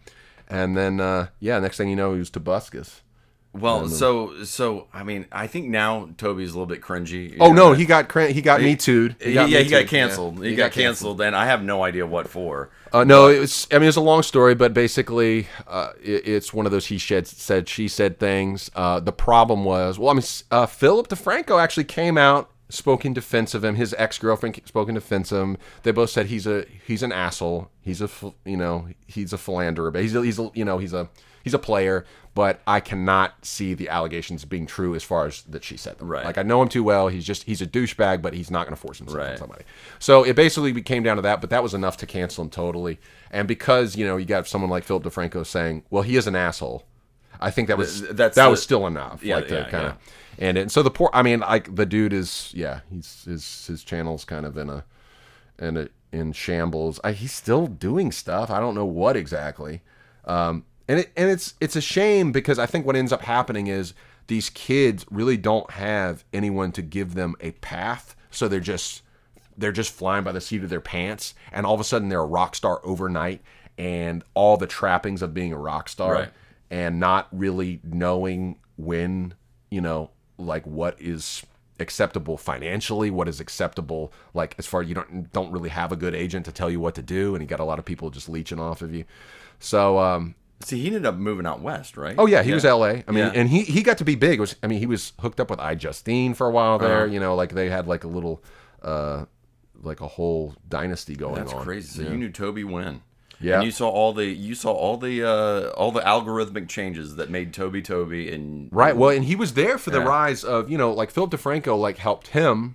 And then Toby helped Jack's Films, and Jack's Films now is like enormous. Is it really? Yeah. Oh, Jack, yeah. Jack is from Montgomery County. Like he went to Maryland. He dropped out of Maryland. Okay. To do his YouTube channel. He channel. was on Daily Grace a while back, and he's a great guy. Jack somehow he's been on YouTube longer than me. A lot of these people who are big now like started late. Yeah. Like I've been on YouTube longer than PewDiePie. Right. But Jack has been on longer than me. Like he's like OG. Yeah. And so it's wild. The whole YouTube story. And PewDiePie is weird. So like I find PewDiePie kind of problematic, But I love him. But he's still like he's the voice. Like everybody does. Right. But like there's stuff that like I just see and I'm like, that's not for me. Was George Carlin not problematic? True. Okay, that's all I'm saying. No. Okay. So So yes, yeah. So problematic is probably not a good word because people use problematic as like canceling material, Right, yeah. You know, and I just mean like it's like it doesn't jive with me. It doesn't resonate with who No, I am. no, who yeah, I am, got you. I know? got you. It's like some things just don't resonate with me. It's like, people say, "Oh, you play violin, Lindsey Sterling." Right. Like she's problematic to me, not because she's problematic. It's Yeah. just like I'm jealous. Yeah. Screw you, Lindsey. She's like the nicest person on earth. Lindsey, Yeah. yeah. She's super nice. Oh man, who's that? Who's that? The person that Two Set talks about. I'm sure they talk about Lindsay. No, they do, but she's like the anti. Gosh, I'm trying to think of her name. She's like she's actually like one of the best violinists in the world. So they're like really good friends with her. Oh, Anyway, really? yeah. Oh, I don't know. Like they- my favorite, And she's American too. my favorite violinist is. Man, why am I'm blanking on her name? I know this is our friendship. This is like what we did. Like so, we make fun of each other, but at the same time, biggest idiots in the world. Yeah, what is her name? I'm gonna find it. Just talk to chat for a second. Sarah said, "Hey, Sarah, Yeah. she's still in the chat." Yeah. Probably this is what ends up having people like say, "Oh, Ford is talking. What the hell is he What talking about the on a hell? Saturday morning?" Ford, it's time for cartoons. You know what? No, this is a cartoon. This is a cartoon. This is. I mean, I really have been tuning in, and sometimes I don't always have the time for it, man. But it is to sit through an hour. But I think one that you do it on a regular basis is awesome, right? And two that it's just so kind of far afield. Like the conversation just goes. And you really need that. You need to take time. It's kind of like reading the Bible or something for it. It's like you need to take the time to do it. If Right. you don't have time to do it, if you don't have time to talk nonsense, then you're kind of doing your job wrong. You right? This is my that's true. This has been my counseling session, like we were talking about last night. I'm hoping that it benefits some of the people that have been able to tune in. There, I get some messages from some people. It seems to be helping. Like I hope it does because for me, it's therapy. I'm really like coming down to the depression stuff we were talking about. Like it's just something to remind you there's something outside of the tunnel vision. That there is more to my history, my life than my last biggest mistake. Right. Like, and I've had plenty of those. Her name is Hillary Hahn. Hillary Hahn, yes, one of the best in the world, man. Dude, she's god tier, dude. Oh, yeah. I'm just gonna play. She's not 5. Writing's not that really easy. got to be 5 to be like a prodigy nowadays. Whatever, dude. 5 or 6. Hillary Hahn's the best, man. Yeah. I'm man, just, I'm just gonna put this as background music. One of the best pieces of music ever written by Felix Everybody Mendelssohn. just stops. Get it. I think what I'm gonna do, I'm gonna TikTok the entire Mendelssohn Violin Concerto. I feel like if I can do it 6 seconds at a time, I might be able to do it. Ooh. Maybe yeah. that's what I should do. And then at the end, I just put it all together. I think that's a good strategy, man. I think there's a need in the market for that, for sure. So wait until you see my facial expressions, dude.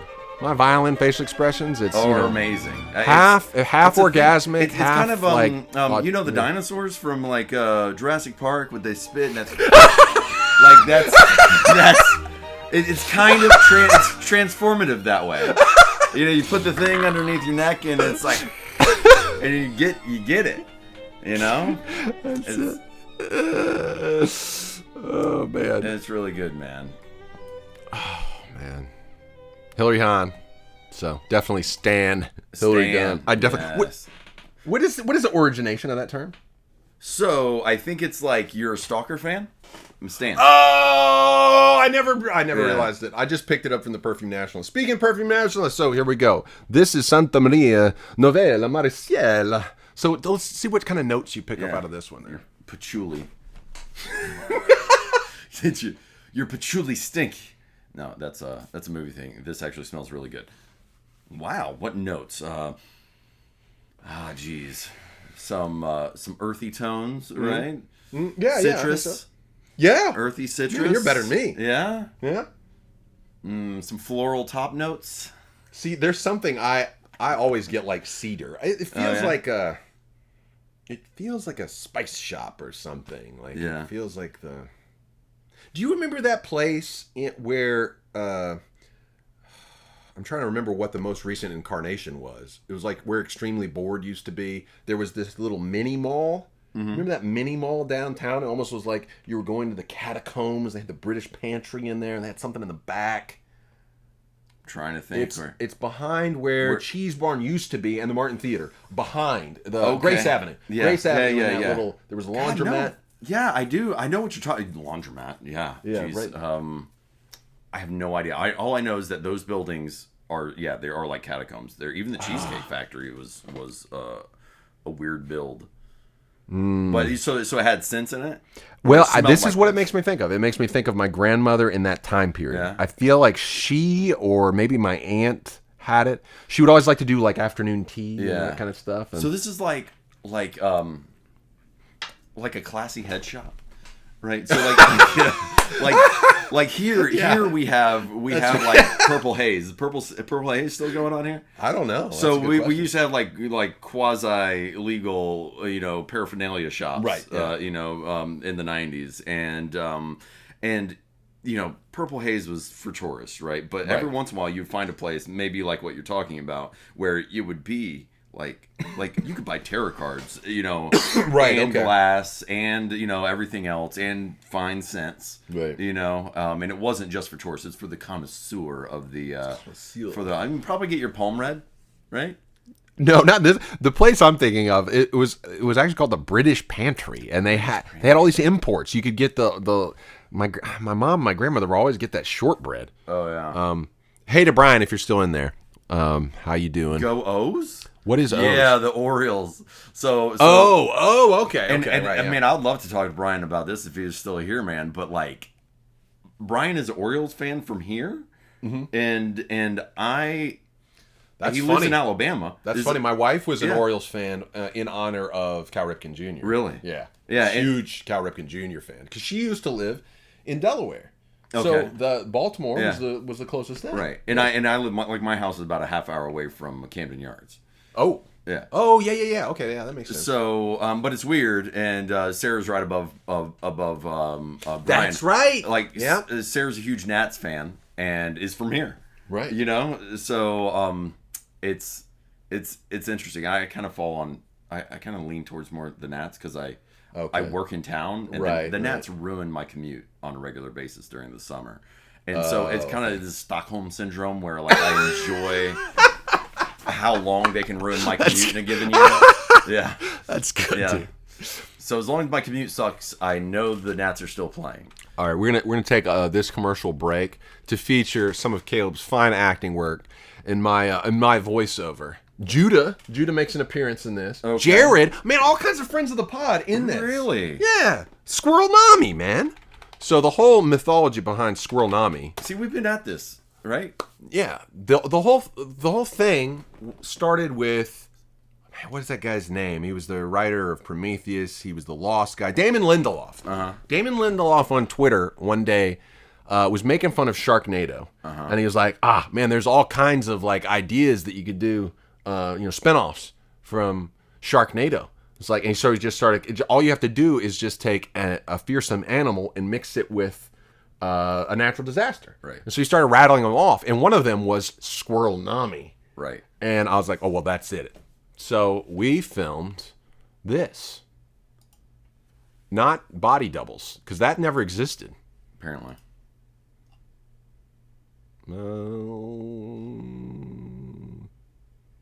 Wait a minute, it's not showing up.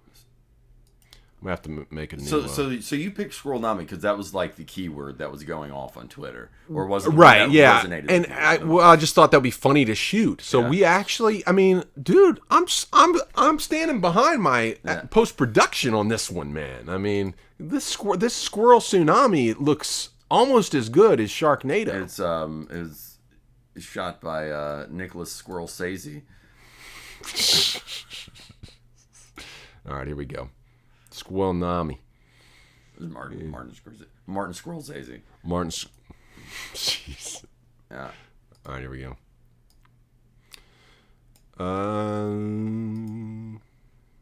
I love this product. It's amazing because it does what it says it's going to do. I mean, so do you monetize? You get a cut of when you of play. that. Yeah. Man, look at this like-dislike ratio. This is sinful. 41-1.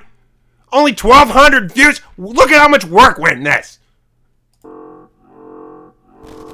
Reports of attacks are coming in from all over. Gentlemen, as you know, our enemy is winning. Shot. One at a time, they're cute and cuddly. Here's Caleb's moment. They're deadly. From the people who brought you Spider Kano, Meerkat Meteor, and Cyborg Moses versus Vampire Ramses. This wave of squirrel damnation will continue to wash over us till we catch it. There's For Jared that, eating up. we'll need him. The military has called on famed tsunami surfer Maverick Ryder to take on the squirrel wave. A small yield nuclear warhead dropped directly in the tubing part of the squirrel wave will be just enough to destabilize the formation, thereby neutralizing the threat. Maverick, you'll never make it out of this alive. I'm a tsunami surfer, Gwen. Belong in the tube. Oh my god. You know that Some of my finest work. isn't there like a what is it, a TikTok? Isn't there a TikTok feature that basically does that? Like you can just copy yourself 100 different times and become like they do Probably so, yeah. No, that this- took a lot of work. Here's what I had to do. I had to go and get this. I have no idea why, but some poor soul out there had made a 3D model of a squirrel. And I took that 3D model of a squirrel in After Effects and like duplicated a bajillion times in Cinema 4D or something like that, the plugin. Wow. Yeah. And I made a wave, so I had to like superimpose the tubing part over me. Like, come on now. Yeah. Come on now. Well, Improbable likes it. Thank you. I still have not read the messages. The last 2 weeks has been nuts because of we've had this kind of hanging over our head, the high school reunion. Yeah. So we're just like trying to keep up at this point. Caleb spent the night last night. We had a real wild time late into the night, going to sleep and then going to the bathroom a lot. Yeah. Well, you drove home. I could not drive home.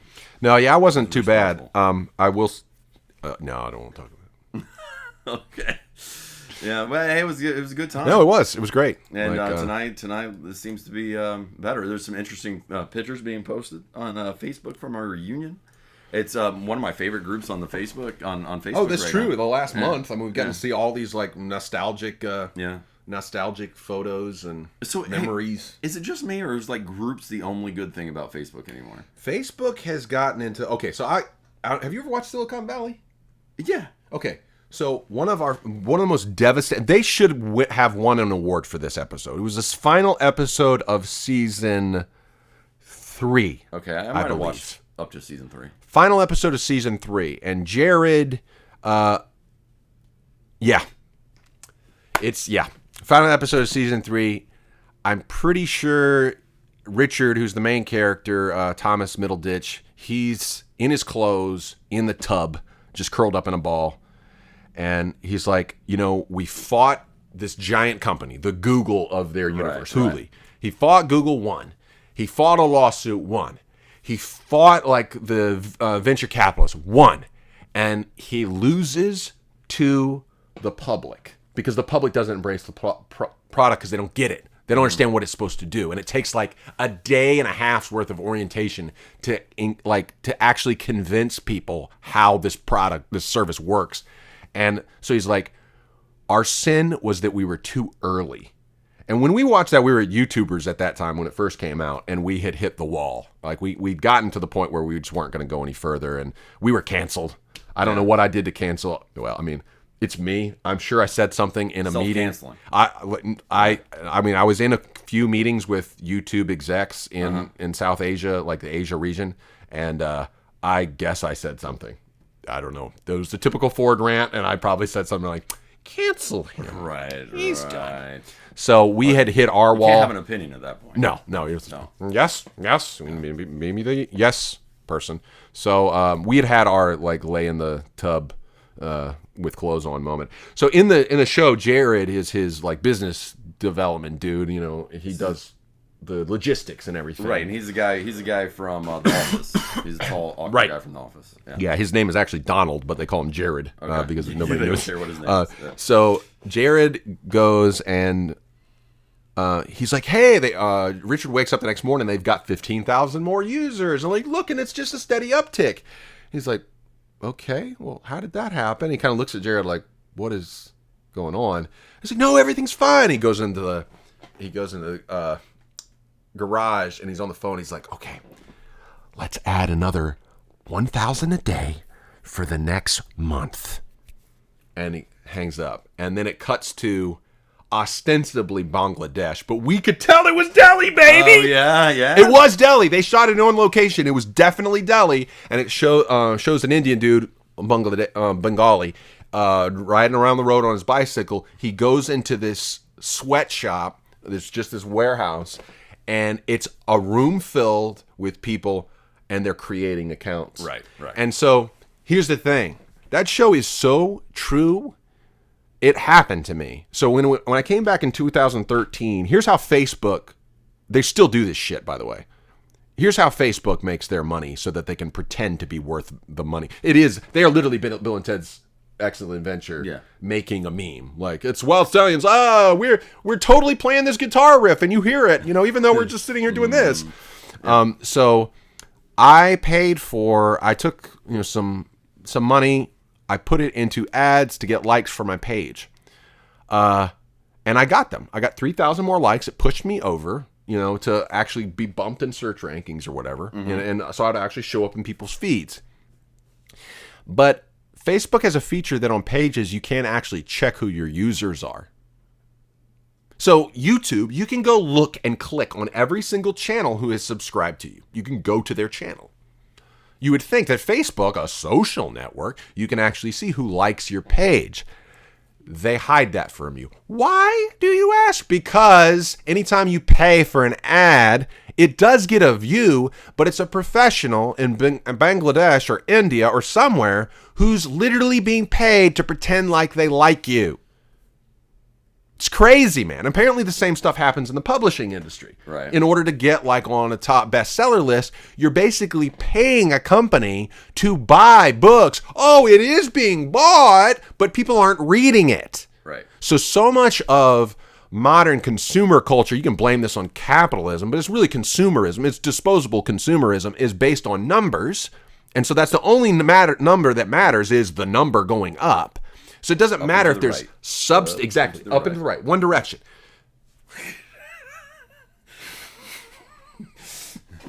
Can't go back street. Only one direction. I think you get the point. All right, so we're gonna sample our next. One here. This one is called "Angel" by Thierry Mugler. This is amazing packaging right here. This is great, dude. Yeah. Resourceable, refillable eau de parfum.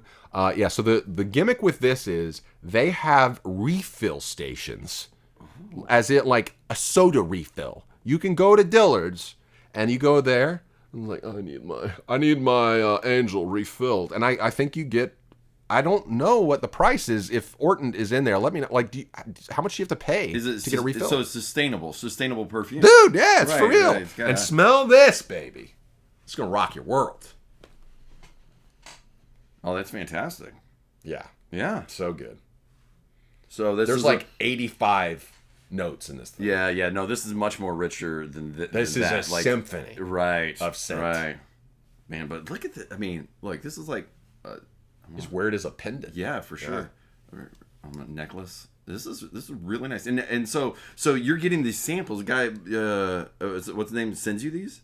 To try out? No, I bought that one. Okay. Yeah, as per his recommendation. Oh, well, that's probably better, right? Yeah, I actually tipped him too. I was like, your expertise, like you were actually the salesperson for me with this, with your podcast. So, Mugler. Mugler. Is that the brand? That's the brand? No, it's the dude's name. Thierry Mugler. Let's see what I've never actually seen what the dude looks like. Thierry Mugler. Man, this is really interesting shape, though. I'm just like fascinated by this star, right? Because it's like a star that you would doodle on your notebook, but they actually took it seriously and made a full on design. Let's see if I can pronounce it. It has facets, It's a thing. It's a show, as they say in Maryland. It's a show. Mugler. Thierry Mugler. Mugler. Okay. Oh, look at the designs. So yeah, he does more than just. What is it? They got the look down here. They got the star thing here as well. Yeah, he likes that. So he's done a few different big scents. So this one started in 1992. Wow. I'd forgotten that it was that early. There's patchouli does make you don't notice it at first. It starts off like vanilla. Oh golly! But then that patchouli will hit you. Oh, yeah. Wow. Woo! Man, that's good stuff. Tom Tykwer's film Perfume. He completed a project for launch. Huh. I remember when that movie came out. 80 million sales annually, man. Angel and Alien alone. This guy's a monster. Yeah, but apparently he looks really interesting. He said that he's like can I get a picture of Thierry Mugler? Wait, I think is that I think that must be him. Right, like this is him. Manfred. So he's changed his name to Manfred or something. Wow, he's like ripped, dude. They'd mentioned something about him becoming like ripped. Wow, he's like a Look at his face. Oh, I'm sorry, nobody can see this. You got to smell good if you look like that, bro. Yeah, for real. He grows a nice mustache, though, man. Kind of jealous. There he is. Yeah. Thierry Mugler. But he's changed his name to Manfred. Manfred Mugler? Oh, I've got a Llama V12 is now following. Thank you for the follow, Llama. We're talking about Thierry Mugler. And Angel Perfume. He's Hey, what's up? Yeah, we're just here. This is my buddy. We went to high school together. This is our 20-year high school reunion. Class of 99. Class of 1999. Ooh. We've been discussing mostly just memories and nostalgia. And the windy web in between. Yep. For sure. All right, I got one more scent for you. We'll let that one die down just a little bit. Okay. And, is this big one over here? Yes. So this one over here, this was my first choice because this is the one that when I started going down this whole rabbit hole, that when I went to try for first time myself, I would imagine perfume smelling more like Angel. Mm-hmm. I wouldn't think of this other one we tried, which has the cedar sort of citrus. Like I'm like, what is this? Like that almost happens after you've been like waxing your board and Yeah. It almost feels like an atmospheric shaving smell wood. or an incense smell or something. Right. It's like, oh, you can actually wear that. And it was kind of and it brought me back like to the 80s smelling that. Like it reminded me of my grandmother and stuff like that. But this one, when I smelled this, I was like, this is just opening up a whole new world. It's like walking in a forest. It's like people actually put this on themselves. And I don't know, it was just enchanting. Yeah. I was enchanted. My wife hates this.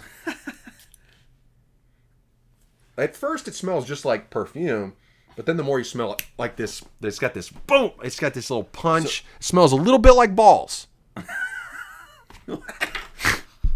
Oh wow, it is pungent. Sex Panther. Sex Panther. Is it 80% of the time? It works every time. Wait, what is that from? My buddy would quote that all the time. This is the weatherman. Oh, yeah. Right. Yeah. 80% of the time works 20%. Sorry for the toe stub. Wow. Imagine smelling dude's balls. It'll be better. Yeah. So the deal with scents for you. Oh man, like sometimes like you just get the wrong edge of it, and you're like, it's like some sort of cheese. But amazingly though, but then other times it is like it's it's a appealing scent. Yeah. But then you catch like the wrong edge. It's like it's a concentration of it. It just smells like cheese. Cheese or a bathroom. Yeah. Yeah, you're right. My wife is not into that one. No. I can't remember what they said the note is. Let me see real quick. So it's they've introduced me to this whole new world of this part of my sensory experience that I've just been neglecting for my entire life. I got my roommate in college got me Get Sexy. Mm-hmm. This was some cologne. And so I wore that when I go on dates with Melissa, and she would wear Bath and Body Works Sweet Pea. Yeah. And that was it. We were a 2-cent couple. Well, so it's so you. If I met someone I knew after 20 years, I wouldn't talk about perfumes, to be honest. Well, I know it's the Perfume Nationalist. Look it up on Twitter. It's this new phenomena. They've converted me. I actually, have these conversations with my kids because I'm like, yeah, my really good friend. And they're like, Dad, you haven't seen that person in like 10 years. I'm like, yeah, the frequency that we talk to each other is not important. It's that when we do talk to each other, we catch up. We're on the same page. We're back where we were. I mean, that's how I always felt. Right. Like about the old school friendships, and we didn't know what we were going to talk about when we got here. I was like, what? Never gonna wing it. And yeah, it's like being back together. Because I think a lot of times, especially in this last 5 years, it's been very overrun by the demagogues, kind of trying to split everybody up. Mm-hmm. But it's like when you get back on the ground together, it's like, okay, we disagree on that. But then you start talking, you're like, man, we have so much in common. And that's what was beneficial to me about India. It's like I'm a white dude with Christian background, and I'm talking mostly with Hindu dudes or atheist guys, and we're totally from a different culture, but we're coming together over whatever the thing was. Well, it usually was food, or it was chai. Like I'm a sucker for chai. And so if you have that little common point of contact, you can get over some of that other stuff. And so I feel like other things are so minuscule, actually. Right. Well, and a lot of times they get hyped a up. lot of times we're being memed on, and that's a thing. Like one of my favorite Twitter accounts, he brings up a lot, and he'll troll a lot too. His name's Logo Daedalus, and he pointed out that just so much of this stuff is people getting memed on in the Wild Stallions way, but in a negative way. Right. So for instance, like the two best examples I can think of in movies recently would be Ghostbusters, the remake, where it like weaponized, like the villain was literally an incel. Right. He was literally an incel, and they make fun of him being an incel in the movie, and they made fun of incels to get incels talking about it. Right. And they did marketing for the movie. And I watched the movie. I wasn't even a fan of the original Ghostbusters because I went and watched the movie because of the controversy. Right. So I was a weaponized marketing thing for that movie. And so the Joker is the other. They actually have an incel as the protagonist anti-hero. And they've weaponized. Right. So it's like, it's the same, like it's all getting memed on. Like, quit pretending it matters. Oh, so there's a podcast going on right now. It's called the Portal Podcast? Oh, yes. Yeah, the best podcast. The best I don't care, my fellow Twitter dissidents. I don't care that they're boomers or Gen Xers. That Teal podcast, the first one. Yeah. Dude, that Teal pod, it's required listening, all right? Like, whether you agree with Teal or not, like, it's required listening. It's so good.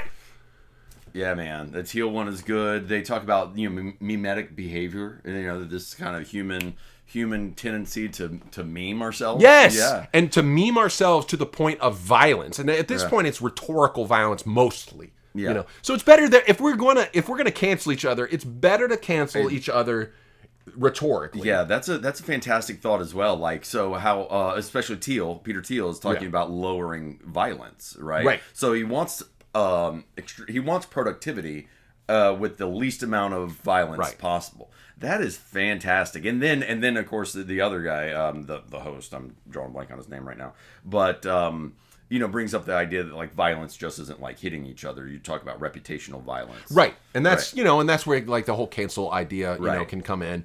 But the nice thing is there's so many ways to resurrect online. I mean, you can be a phoenix a bajillion times over. You just create a new Twitter account. You do have to start over, but there's a sort of mythos to it, and I don't know. There's a lot of experimentation going on, and Teal's big thing is all about like getting out of this stagnant area.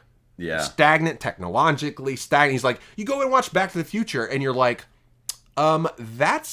we've passed that time now. Yeah. And we don't have any of that stuff. No hoverboards, nothing else. I mean, it's like we got cell phones. That's the only thing that's changed from 1985. And I love what he says about that. He's like, your cell phone better be great. It's your hopes and dreams for the future. It's where all that went to. Is to a phone, so I hope you like it. Yeah. Llama V12 asks, so how did you find out your high school buddy still exists? Well, it's our high school reunion. So, and we've kept in touch loosely. Yeah. Like Caleb was one of our fans when I was doing YouTube. You were one of my biggest proponents when we were over there. You made some memes for me when I was over in India.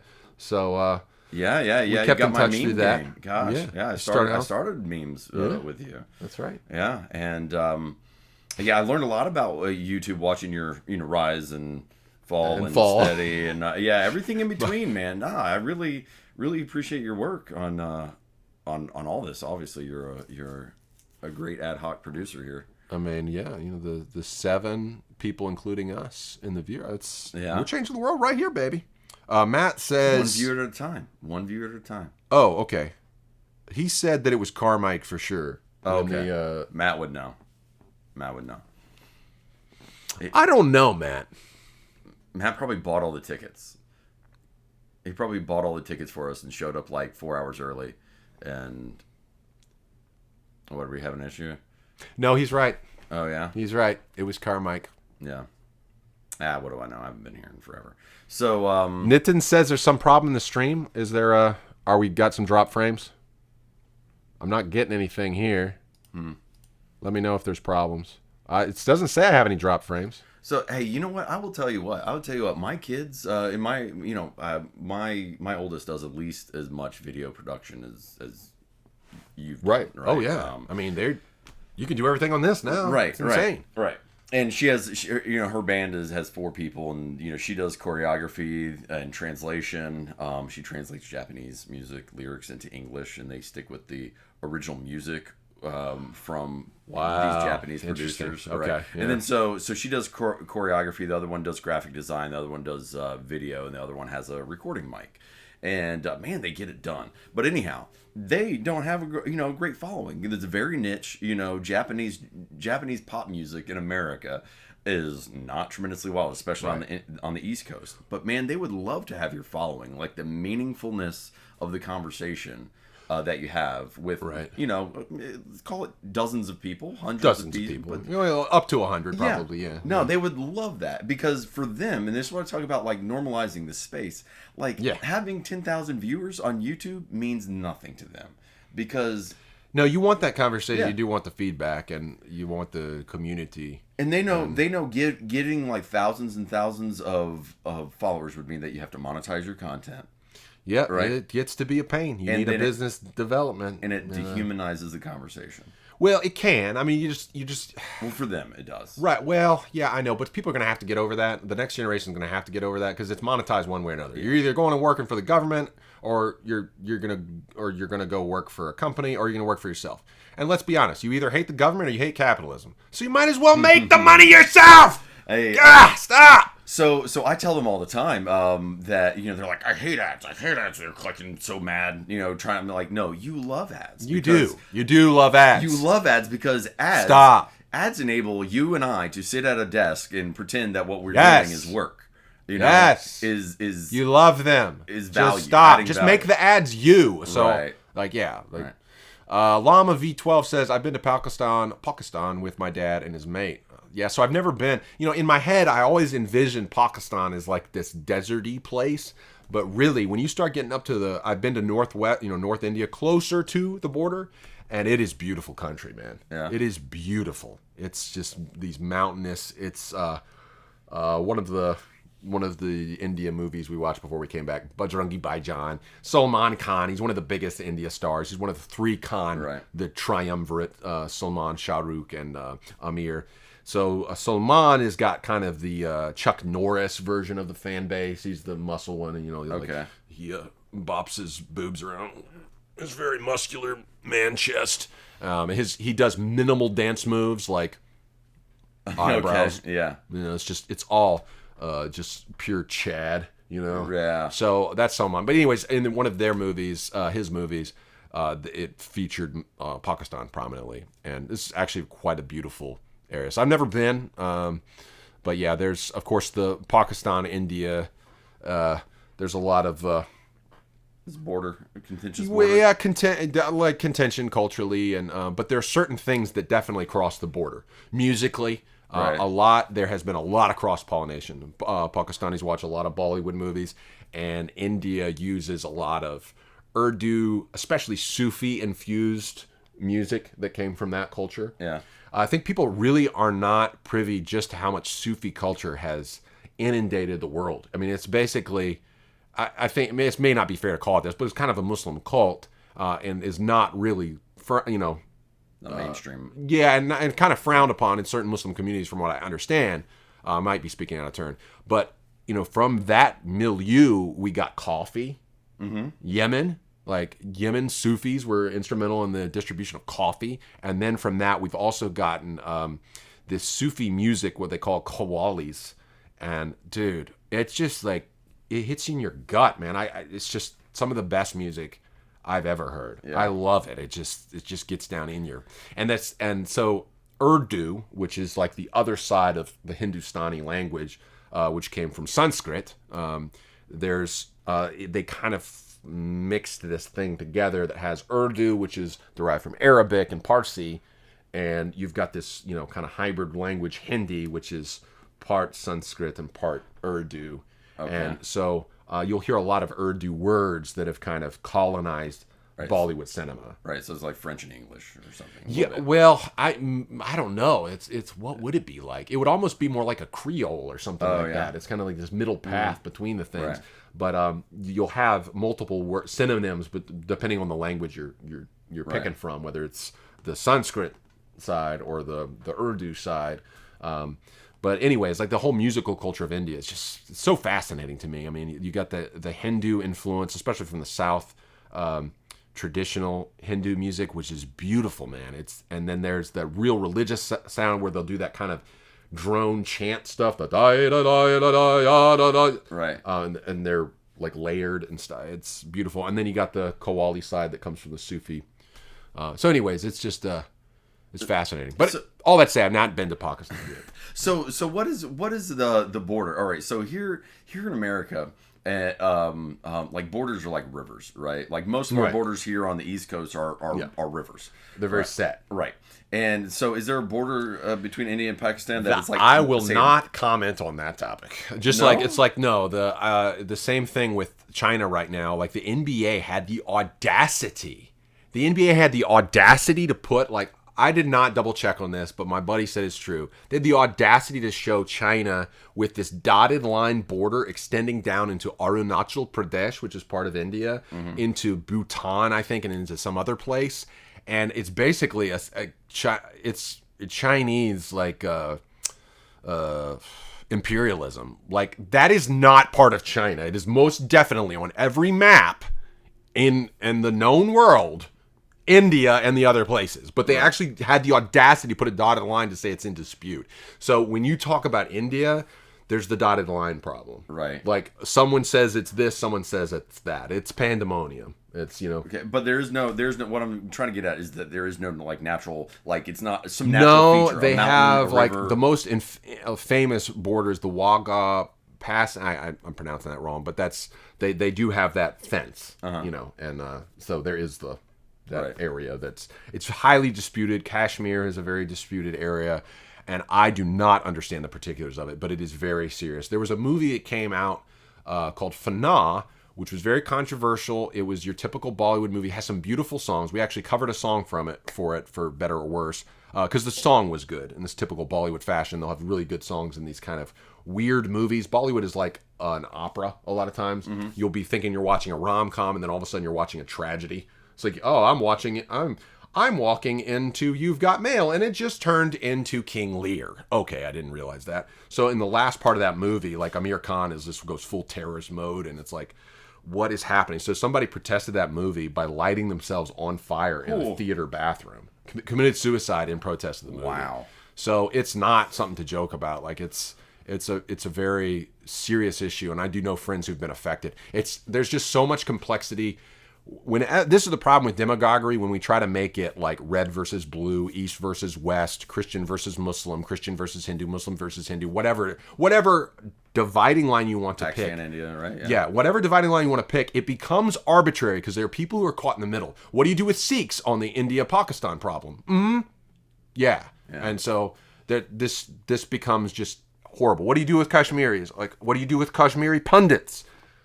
This is something that, I have a friend who's just, his whole existence is just ignored because neither side can talk about his existence because it reflects on them badly. Well, that's another thing the Portal podcast talks about. Especially, I don't know if you've got to this episode yet. It's probably like episode 4 or 5, is talking about like, was it preference, preference falsification? Preference falsification. Yep. And so they talk about it. They talk about it here in the context of the 2016 election, but this really applies to a lot of different things, and a lot of the things that we've talked about here, where you can't, you're supposed to say we're open and transparent, but really what you're saying, what you really mean is that I'm not going to tell you because I don't want to. I don't want to talk about that. Yeah, and I think one of the problems, my whole thing, I think if we can get out of,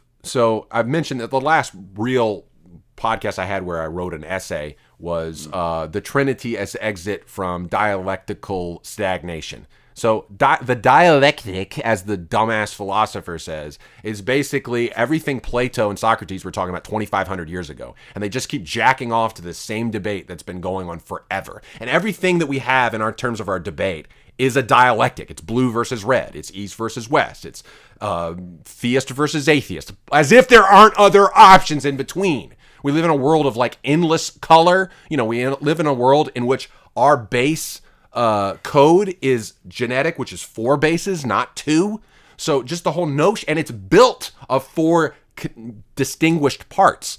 There's no such thing as a dialectic in the real world. There is no either or. Right. We are an all and.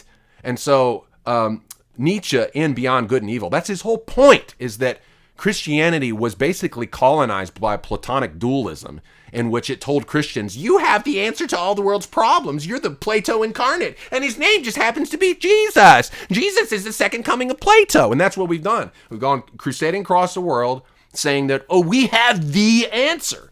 Well, it's like the first people to acknowledge Jesus as Lord were Parsis, Persians, or Hindus. Doing their own religion. Right. They were astrologers from the East, and every Christian always forgets about it. They never read any Judeo-Christian thing. They didn't ever see any of that. They followed their religion to this transcendent belief, not in some white dude, Western, industrial, wearing a top hat. Right. So this whole notion that you can reduce everything to an either or, it's just, India has disabused me of that whole notion, my time over there. Yeah. So I am not a Hindu.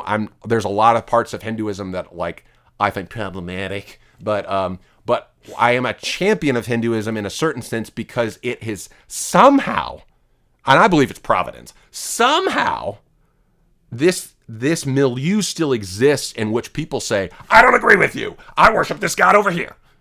Everyone has their own local tribal deity, their own local tribal custom, and they're not gonna go down. They're like, I'm dying on this hill. Right. This is still my culture, bitch.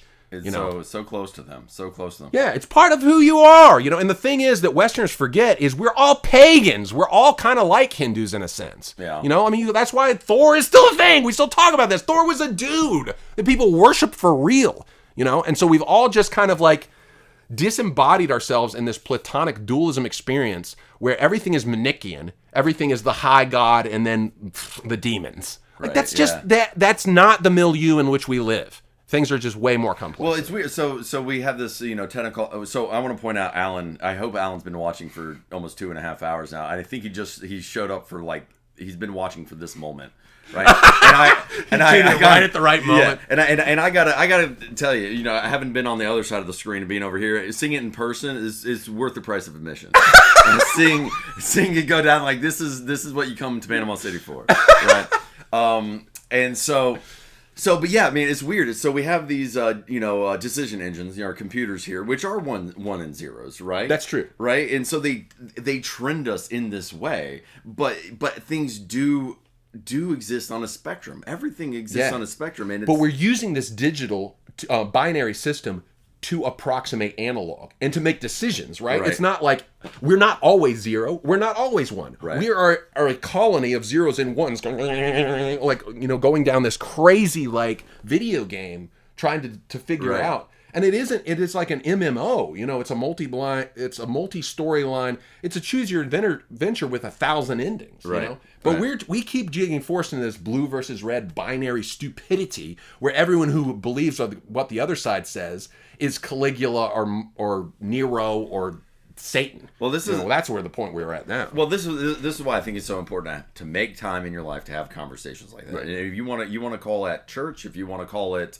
AA, if you want to call it, no, for real. Yeah. It's important to have these conversations Absolutely. with as many people, as you can possibly stand to have it with. See, I think AA, that's a perfect thing to bring up because, they leave room for this transcendent reality, but they don't spend as much time on it. They're there for a common cause, and that is to get out of whatever is killing them. For some of them, it's going to be alcoholics, but then you got the other 12-step programs that could be drug addiction. Right. But if you look at any addiction, and,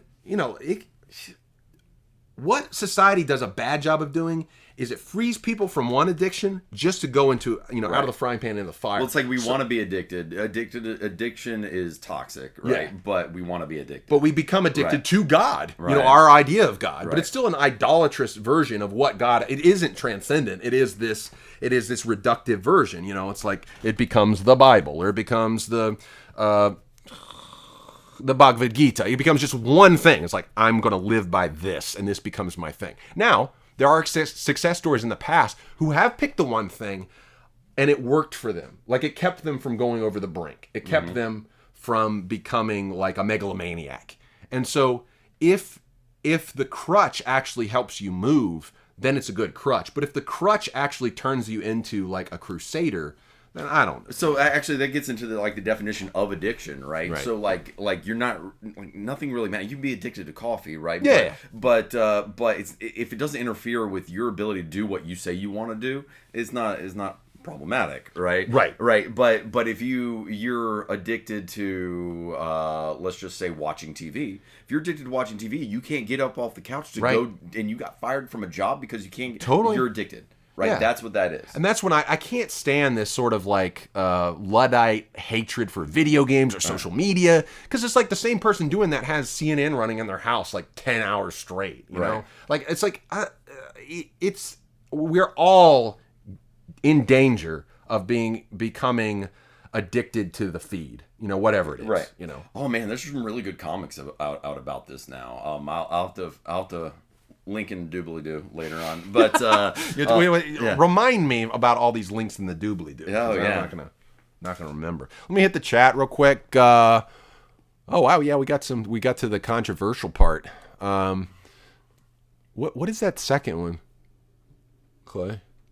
I always thought Melissa says that this is like giving 5. I always thought this was praise hands. This is like holla or raise the roof, or I'm bowing before God Almighty. Same energy here. So it's like Same energy? like big idea. Big idea. See, big idea. It's not. Right? It's not giving 5. That's not giving 5. No. Giving saying- 5. Giving 5. No, but she was saying it's like It's like like you're giving getting 10. ready, giving 10. Yeah. No, because it's spreading, right? Yeah. No, that's like majesty coming off the hands, right? That's right. like energy coming. Right. Yeah. All right. Improbable One says, related to the separation, have you watched Manto? It's a biopic of Sadat Hossein Manto. Add your watch list. Highly recommend on Netflix. All right. I will put it in. I'll put it in my doobly-doo. Where am I going to put this there? I actually see it. That's the question. Organization, man. Here, I'll put it in my notes. And I'll do my best. I have a spring break. Okay. Oh, and this is a whole nother thing. I'll end with that. Right.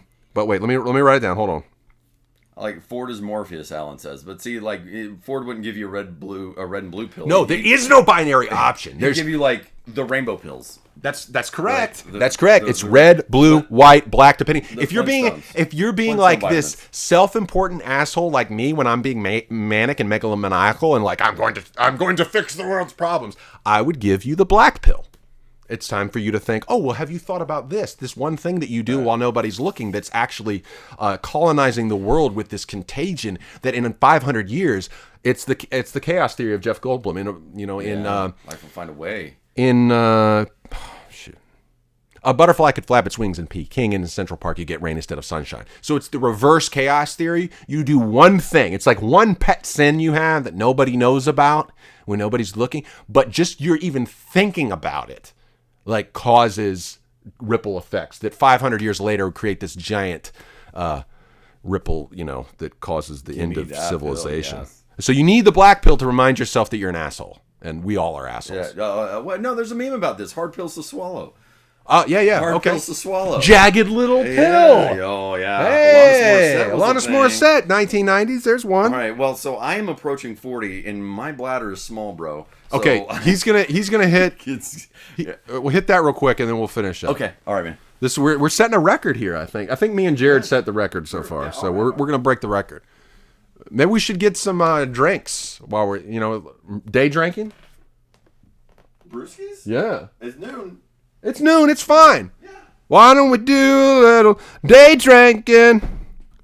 That's part of our culture too. See, we don't talk about it, but country music is part of our culture. Now, some dudes don't mind talking about it, but I was always kind of like, oh, listen to that, man. I'm a surfer, dude. I'm still trying to remember the thing. Sadat Hassan Manto. Okay. Manto. This is my Armand White letterbox watch list. Improbable wouldn't recommend that. All right. Okay, so what do we got? Ford rant. Here we are. We're super bad at vulnerability and being authentic. I think that is part of the human condition. One of the things, so I was a cross-cultural studies major, anthropology. One of the things they teach you, one of these binaries they teach you in East versus West is the West is a guilt culture, the East is a shame culture.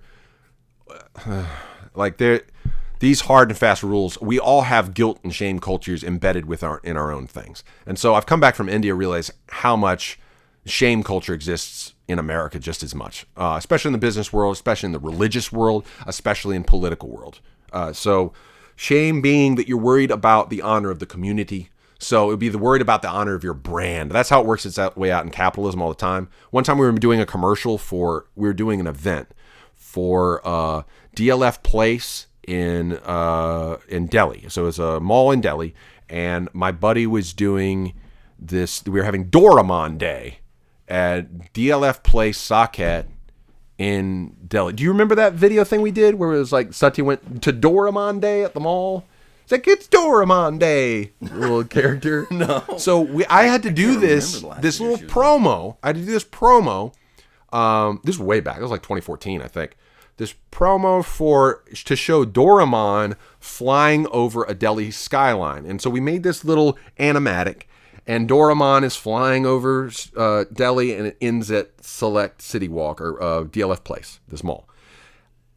We got notes back. You can't make a dumbass little promo for a local mall without getting notes back. So we got notes back that said, you have tilted. These people they know this. They care about their brand this much. You've tilted Doraemon on the third axis. And so he is 7 degrees off. And that, you need to go look at the Doraemon, they didn't call it playbook. It's like a style guide. Style guide, yes. Here's the Doraemon style guide. Here's how you can depict Doraemon. If he's facing left, this arm has to be out front or something like that. Yeah. So that's saving face. Okay, that's a shame-based narrative. That's the same thing tribes used to do. That's why honor killings exist. You tell everyone outside of the tribe, you're like, everything's fine here. Slit his throat. Like, yeah, no, we took care of it in-house, dude. We're all good here. So that's saving face. That's shame. But we do that in the corporate world. We do that. That's what kind of like unions do to a degree. It's like, we want to take care of this so that the government doesn't step in, So that's one of those things about vulnerability and being authentic. Like in a shame-based society, you cannot be vulnerable or authentic. As soon as you do that, you break, you see what you thought the world. You think that you are not in the Matrix. And in that moment, when you confront the shame-based element, you see the whole facade come down, and you just see the gears in the person's mind. They're like Borg collective, like the hive mind comes alive, and they're like, "You have violated the sacred law." I'm serious. I've seen it so many times since I came back from India. I honestly thought it was more of like this Eastern thing.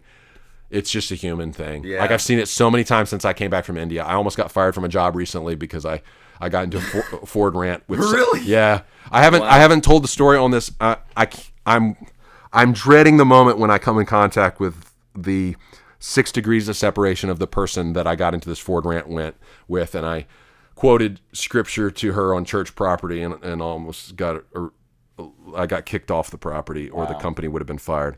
I did not cuss her out or anything, but I quoted Bible verses at her, and it didn't go well.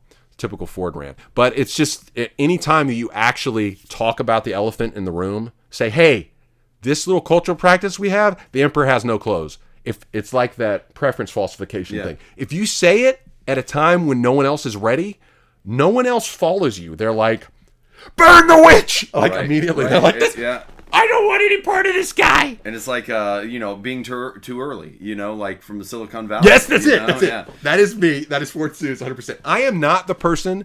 I am not the Peter Thiel. I'm not the Elon Musk. I'm the guy that claps at the Peter Thiel or the Elon Musk. Yeah. And everyone else is like, what a dork. Yeah. Like, you're like standing up, standing ovation. They're like, what? You like that? You're like, yeah, I'm just trying to be honest and vulnerable here, authentic and vulnerable. And they're like, that's so stupid. Why? I was quoting Bible verses to a person at a church who wasn't living out what they claimed to preach. So Bible bashing. She was the Bible basher douchebag. Yeah, KKK members. Yeah, how many KKK members are where you're from in its own version? I've been to India. I know about the RSS. Shut the hell up.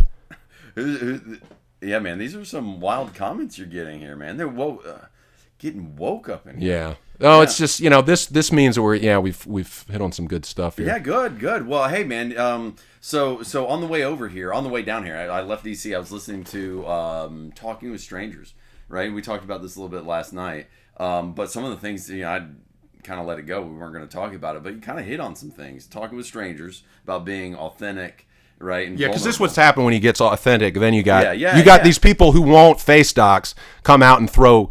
There's a moment about this in Philip K. Dick's "Do Androids Dream of Electric Sheep." So the whole religion that they follow, all the normies who are still religious, they follow this guy called Mercer, and so there's this image they see.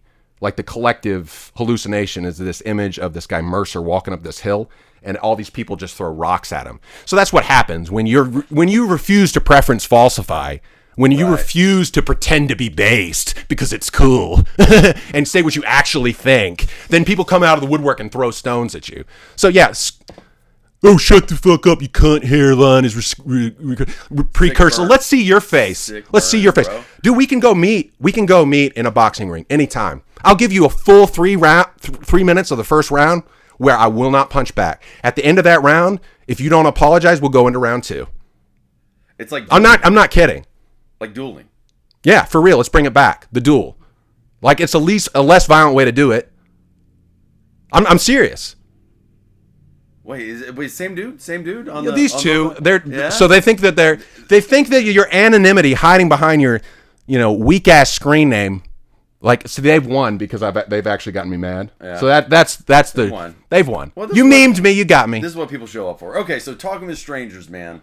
Everybody should read that, man. It talks a lot of what we're covering here. This is Malcolm Gladwell's new book, all right, and really, Malcolm Gladwell talks about people who've done research. So he takes other people's research, and kind of discusses it, and a way to be authentic and vulnerable with each other to really get to the heart of the matter, right? Or to be self-corrective or take corrective action, to not find yourself in some weird, position like talking about India and Pakistan's border, right? Or like what's just happened right now. Yeah, exactly. It's really enlightening. And actually, I kind of got into it. I think Alan, this is like 15 comments ago now. We're talking about rent control in Panama City, and we talked about it just briefly this morning. And I feel like it would have some benefit, right? But we talked about this like that presumes that one, if you did it right away, that it would preserve the talent that you have in this town to repair this town, which is one kind of false. We don't have the unification of our government here to do anything right away. Right. You know, like stand on a stump and say FEMA trailers now. You know, right. So we don't have that kind of Q rating or unity. Right. So that didn't happen. A year later, still really hasn't happened. And then it presumes that we had that talent here in the first place. Right. Like we had the talent to demo these houses and haul away garbage and rebuild. Yeah, we had to import all the talent to get the power grid up. Right. And they did an incredible job. Right. Like in less than a week. Right. For all intents and purposes. Right. But we did not have the talent on hand. And when I was starting to work in that job, like it just took me longer to learn everything. You know, it's just because I did not have experience in all those things. Right. So. And so, you know what? I think the talent level, the base talent level that we're trying to, like, you have to build it. You can't maintain it because it's not here. Right. Because this has been a service-based economy for so long that all tourism, yeah. Right. That there's not really that talent that you need, except for maybe to keep the good old boy network, you know, going. Right. Just enough to keep the good old boys doing what they head want above to. water, Right. sort of thing, yeah. Right, and if it works for them, then it's working, but it doesn't really work for everyone. It just works for them, you know? Right. So, Totally. I mean, and again, this is me kind of speaking out of turn because I'm not even really from here anymore. It just, you know, I've seen this pattern play out, you know, with a very flat government. And, so I got into one of these kind of Ford rant flame wars with Alan and some poor man I didn't even know.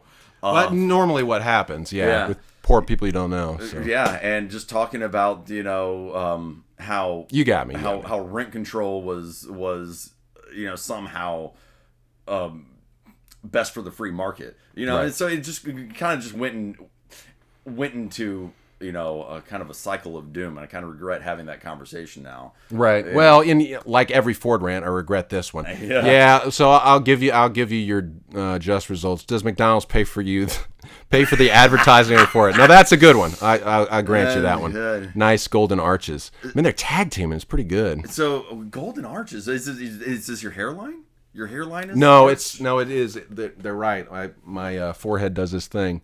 See it? Okay. Yeah. Is my cat eating my cord? It's quite possible.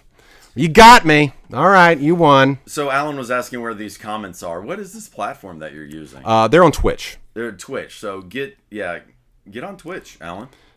Caleb was arguing with a real estate attorney about rent control and local economics. So you went into a Ford rant in this? I really did. In the middle of the yacht club. Yeah, this is why I can't have nice things. Oh wait, this happened last night? Yeah, this happened last night at the yacht club. Oh, okay, yeah. Real estate attorney. Yeah, I really poked the wrong bear on that one. Okay, so we both have in our 20-year.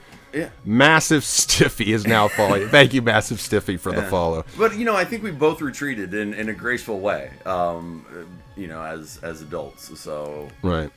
Well, yeah. But I never saw Alan after that. He escaped.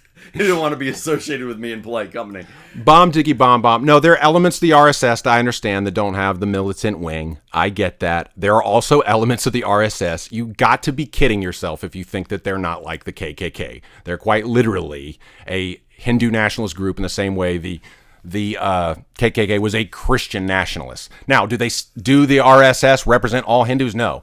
Do you honestly think the KKK represented all Christians in America? I've never met someone wearing a sheet and a hood in my entire life, and we grew up in the South. Have you ever seen somebody with the sheet and a hood openly, like in this community? No, I never have. I do remember being scared of them for some reason, like when I was. Did you ever meet someone who came out and said, "I'm a member of the KKK"? Right. No. Okay, bomb diggy bomb. I know that's not the same thing in India. People are openly members of the RSS. They walk around in their beige shorts, and they actually still do stuff publicly. Like, so yeah, there's like 300. There's less than, I don't know. We're talking about in the hundreds in terms of 400 million people that are active members of the KKK. So it's just something just to shut down any discussion because it's like, you know. But you won. You did win. So good job slapping sacks and precursor. Can we kiss? Nah, I don't think we're in the mood. I don't know. This is awesome, man. I wish I could.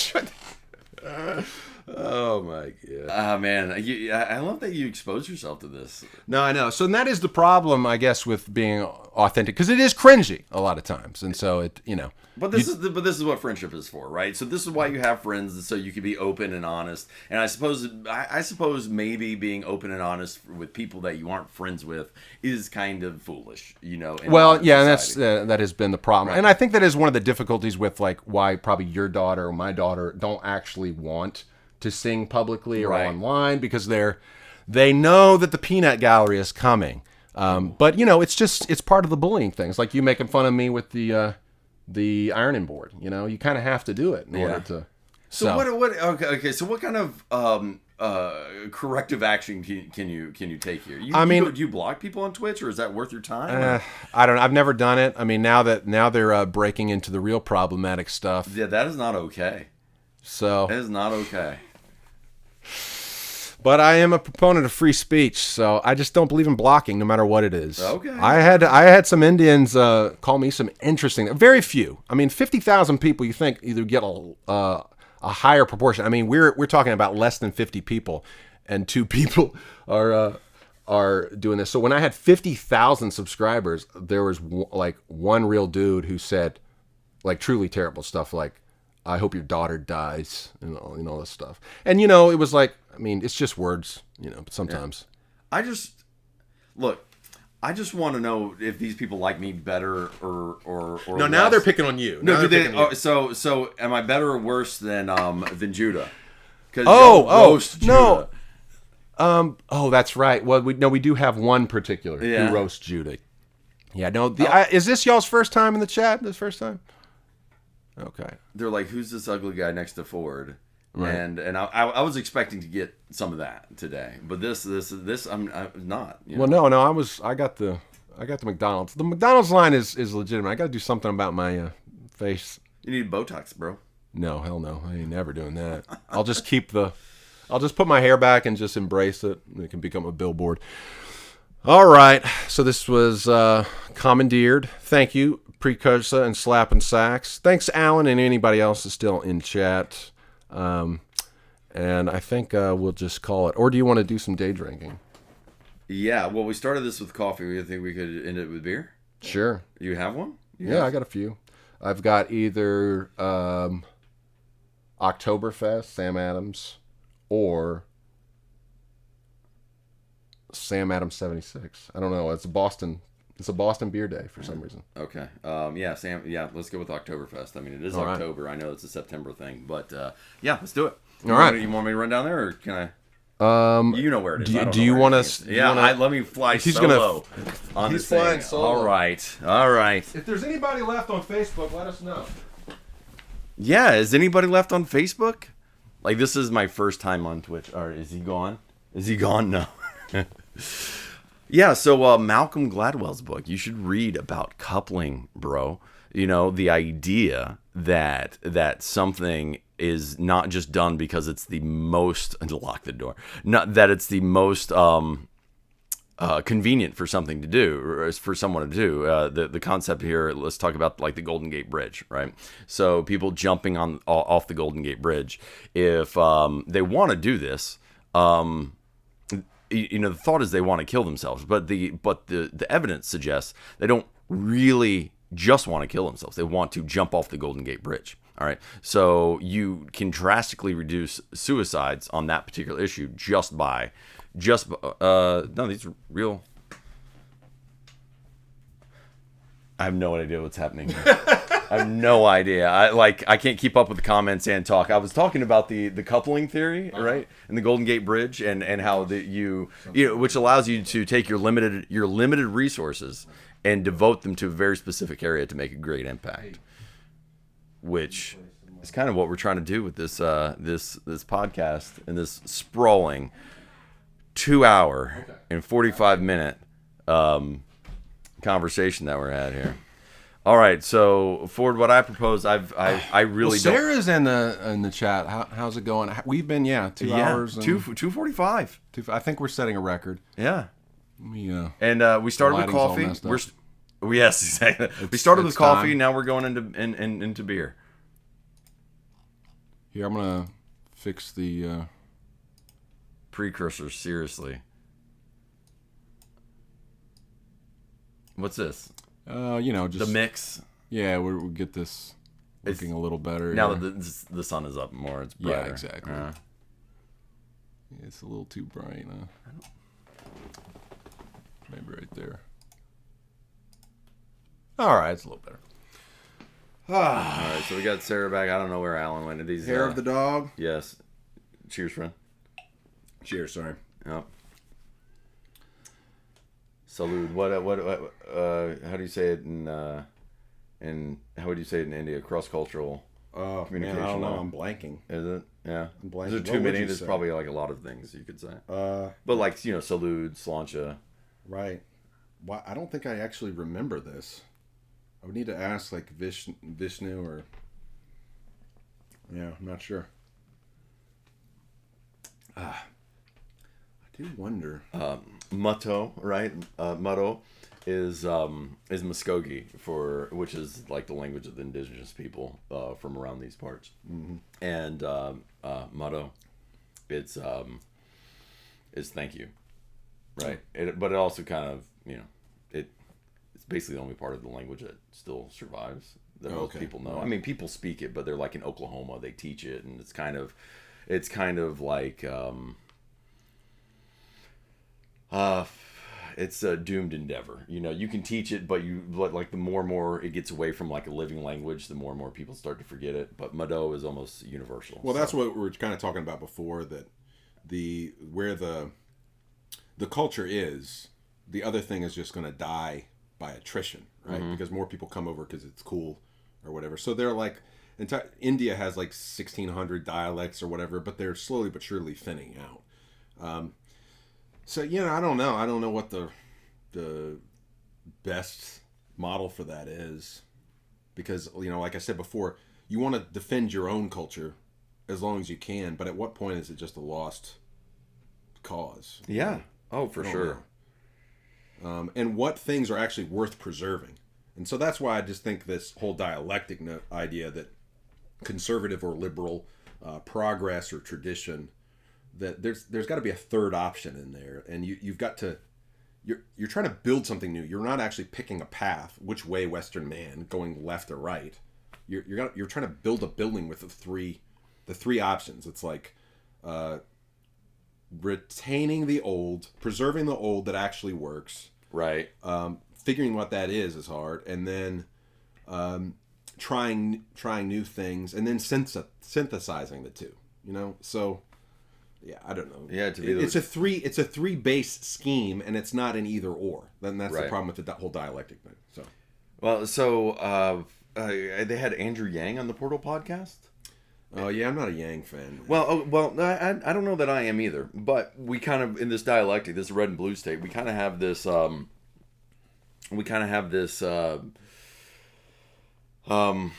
People were crying about the sanctity of the office and stuff like that, and then basically people who are debasing the office, of the presidency, and just and almost like throwing the water out, the baby out with the bathwater, and some people are saying like, what I'm waiting for, we've already had one kind of party kind of do that, and they're like justified in doing that, and I'm waiting on the other, like that would be like, say, electing Bernie Sanders would also be, let's just change everything, all right. But the Andrew Yang's is offers this like third way forward, and I don't know if we're ready for it, but it is a third way forward of what we have is good, take what we have that is good, and work harder with it. Yeah. So Twitch chat, are y'all Yang gang or not? I'm curious to know that. Are you allowed to divulge any information, or is it just all going to be memes on us? Yeah. Bomb Dibu Bomb Bomb says, everyone is a lost cause. Like you said earlier, you cannot change anyone unless they're ready for change. Yeah, I think it's got to be intrinsic, not extrinsic. And my favorite book is about cross-cultural communication is The Ugly American. And The Ugly American is all about that. It's about if people realize that it's not working, like the way that their, let's say, top-down centralized power structure, it's not actually meeting the needs of the individuals on the ground. But they need to find a way that's going to work without outside help. Because if you give them the outside help, then it's going to be it's not going to work when everyone's gone. I like this. Numb tongues make a new dialectic. Enjoy that one. I enjoy that. Numb tongues make new dialects. I mean, we're drinking now, so we've. Oh, okay, yes. We've already gotten evolved. slow. Man. Gyro, welcome to chat. How you doing, sir? Hey, dudes. Dude. Yeah. My data pack is exhausted. I'm sorry. Is that the? Are you on the? I can't remember what it's called. The big company. Ambani. What's his company? I can't think of the name. So he's like the richest dude in India. He's got that like 18, 20 story skyscraper house. Okay. And the name of his company is not Airtel. It's Reliance. Are you on Reliance Geo there, Gyro? Because they got like the cheapest. It's like some of the cheapest internet in the world. And that relies on a data pack. Yeah, it's a mobile data. Right. So basically pay as you go type of thing, or you buy the data plan and then once you're out, you're out. That doesn't really exist in America anymore. It used to. Yeah. What are you on now? Oh, geez. Well, so my cell phone plan is T-Mobile, right? So we went to T-Mobile because T-Mobile had like unlimited, like actual unlimited, and like the girls started just burning through our data.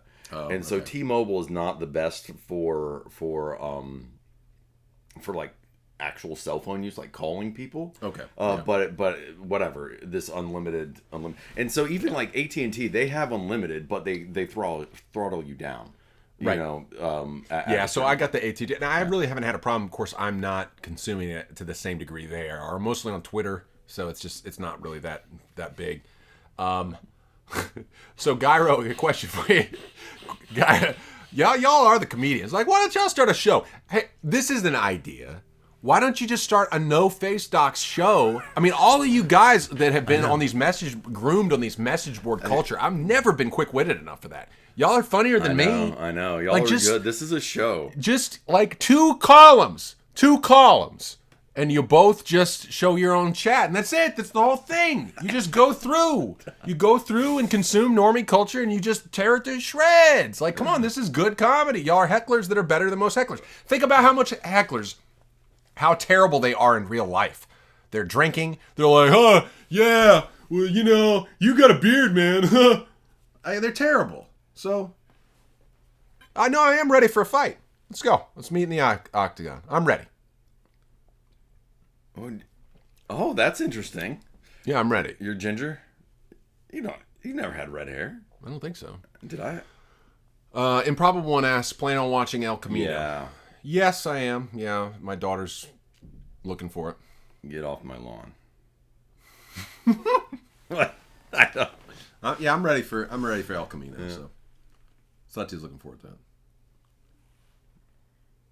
Oh, well, thank you, Gyro. Oh, nice. How old are? Oh, see, there we go. Do you answer questions like that? No. Huh? No. So I'll give a context. I have a senior in high school and I have a freshman in high school. So you have to know at least a little bit about where I live in our school system to make an educated guess about that. But this is like what it means to be memed on, in the current thing. And so me reacting, that was the cringe. Like, yeah, I failed. Man, I got to teach. There's nothing wrong about it though. Like, you just got to embrace it. It is what it is. Like you said, anybody can be a phoenix. You just bounce back. Yes. But that cat, that is a cute cat. What's your cat's name? Loon. Loon. That's French for moon. Yes. Yeah, man, this is good beer. So, what other 20-year reunion things you're gonna go on? Have we to discuss? What's your favorite fiction book of the last 20 years? Ooh, wow, that's really good. Actually, oh geez, I probably have some really boring stuff to say about that. I don't read a lot of fiction. I grew up like reading biographies, and I want to say I don't want to say I'm as boring as I read tech manuals for fun, but like biographies and nonfiction are kind of more my jam. Right. But I will say, so in that vein though, like In Cold Blood is one No, of my I've never favorites. read it. Oh, no, totally read it. So my grandfather, he was actually friends with Nell Harper Lee and knew Truman Capote, like by connection, you know, by 2 degrees of separation. But yeah, no, I've never read In Cold Blood. Yeah, I guess my jam the last few years has been, well, no, since high school, I think the biggest influence on me has been George MacDonald. Okay. So he really influenced C.S. Lewis and that whole fantasy milieu. Really, without MacDonald, you don't have Tolkien as much, because Tolkien borrowed a lot of his fairy tale sort of restructuring and then put it in an epic format. Like, MacDonald's stories weren't really epic. Mm-hmm. And then without Tolkien, of course, you really don't have George R.R. Martin and Game of Thrones like we have them today. Have you read those books? I've got them. Like, I listened to them. I was doing a cross country the same year that we did Squirrel Nami.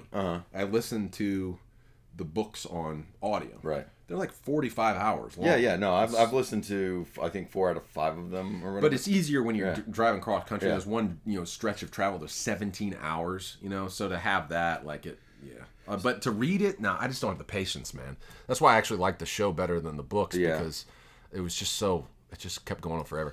Bomb Diggy Bomb Bomb says, I've always wondered what's the purpose of this podcast. You make these because you believe you can change people, or is making podcasts therapeutic for you? It's the latter. It's totally the latter. Obviously, there are times where I misfire, as in today, blow my load. But yeah, it's been good for me just to get a lot of this out of my system. And I think in a lot of ways, this whole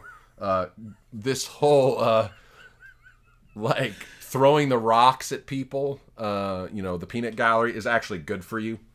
Because let's be honest, like, real world is like that when you get into a job situation. Middle management finds less honest ways of saying the same thing. Yeah. Like, at least with these, with the ragging, it's like there's something honest and ironic and kind of fun about it. It's not fun in the workforce at all. It's always like this kind of backhanded compliments that are actually insults, and that kind of require you to either stand up for yourself or like just be a cuck or something. Exactly. That's exactly it. And it's just kind of it's a cuck factory. I mean, let's be honest. That's what the whole thing is now, and that's true to me. I've experienced in nonprofits, in church, in government, and in business. Like, it's a cuck factory. So I make these because it's therapeutic for me just to talk. I'm obviously, pretty narcissistic, like to hear my own voice. But it helps me process. It's cheaper than going to a therapist. So I do hope that there's a few people, Bomb Diggy Bomb Bomb. I hope there's a few people, maybe you and Probable One, Gyro, handful of others, Zerani, he comes on Twitch every now and then, that get something out of it, in this. And I am trying to keep this loose connection to India. I'd like to go back one day, so hopefully. Yeah. So, on the therapy tip, they're starting to do some really interesting things with like remote therapy sessions like that. I have this app on my phone that is. Is it BetterHelp? No, it's with the one with the swimmer, the Michael Phelps. It's just some app, and you can like basically text with someone back and forth. Oh, okay. What does it cost? Actually, I don't know. I haven't gotten to that point. It's like they don't actually charge anything? I don't think so. So that was like kind of a meme there for a while. Everyone started shilling for BetterHelp, and I've heard people benefit from this, but it's still it's cheaper than paying for a session with an actual real life counselor's like $125 the last time I tried to do it. It's just way too much money. But yeah, to me, I think this kind of stuff is just better. That it's just more real. I think anytime you monetize something like that, it just, I don't know. Talkspace. Talkspace. Yeah, and so it's just an app on your phone. And but why go to a counselor's couch when you can be when you got a peanut gallery that you can go to? See here I'm on the setup screen. I got to swipe right to see my journey. Oh, so they get you hooked and then they make you pay like a fee. I imagine. We'll see. It says choose your plan. So here it is. Yeah. How much? $65 a week. Oh, messaging only. So I could text. $65 a week? I could text with somebody for $65 a week. One live 65? session. No, man, Messaging that's and one live That's session. insane. $80. I mean, look we're getting all of this great. I've got a phone call. I haven't talked to this guy, so this is one of my old coworkers. Hey, bro, you're live. Hey, I'm sorry. I'm sorry I didn't. We're streaming a podcast. This is just informal. Let's chat, having some beers. Reading, let's see, bomb. No, you're not on Diggity bomb speakerphone. bomb. Reading makes me more confused for sure. Enlightenment. So yeah, sorry I haven't gotten back to you in a while. Is not what is happening here. Oh yeah, so so we still haven't moved in. This next week. Yeah, I like that. This next week we're gonna let's try see. to finish the bathroom. Is it the improbable one? There's no other medium that explores the thoughts in a higher resolution than podcast. Not sure exactly, but what that means. But It's actually it our sounds 20-year cool. high school reunion. So my buddy's here from Washington D.C. and we're catching up. So Higher resolutions. a little just chatting podcast in the morning. So. Yeah, I was wondering if you were going to do poker.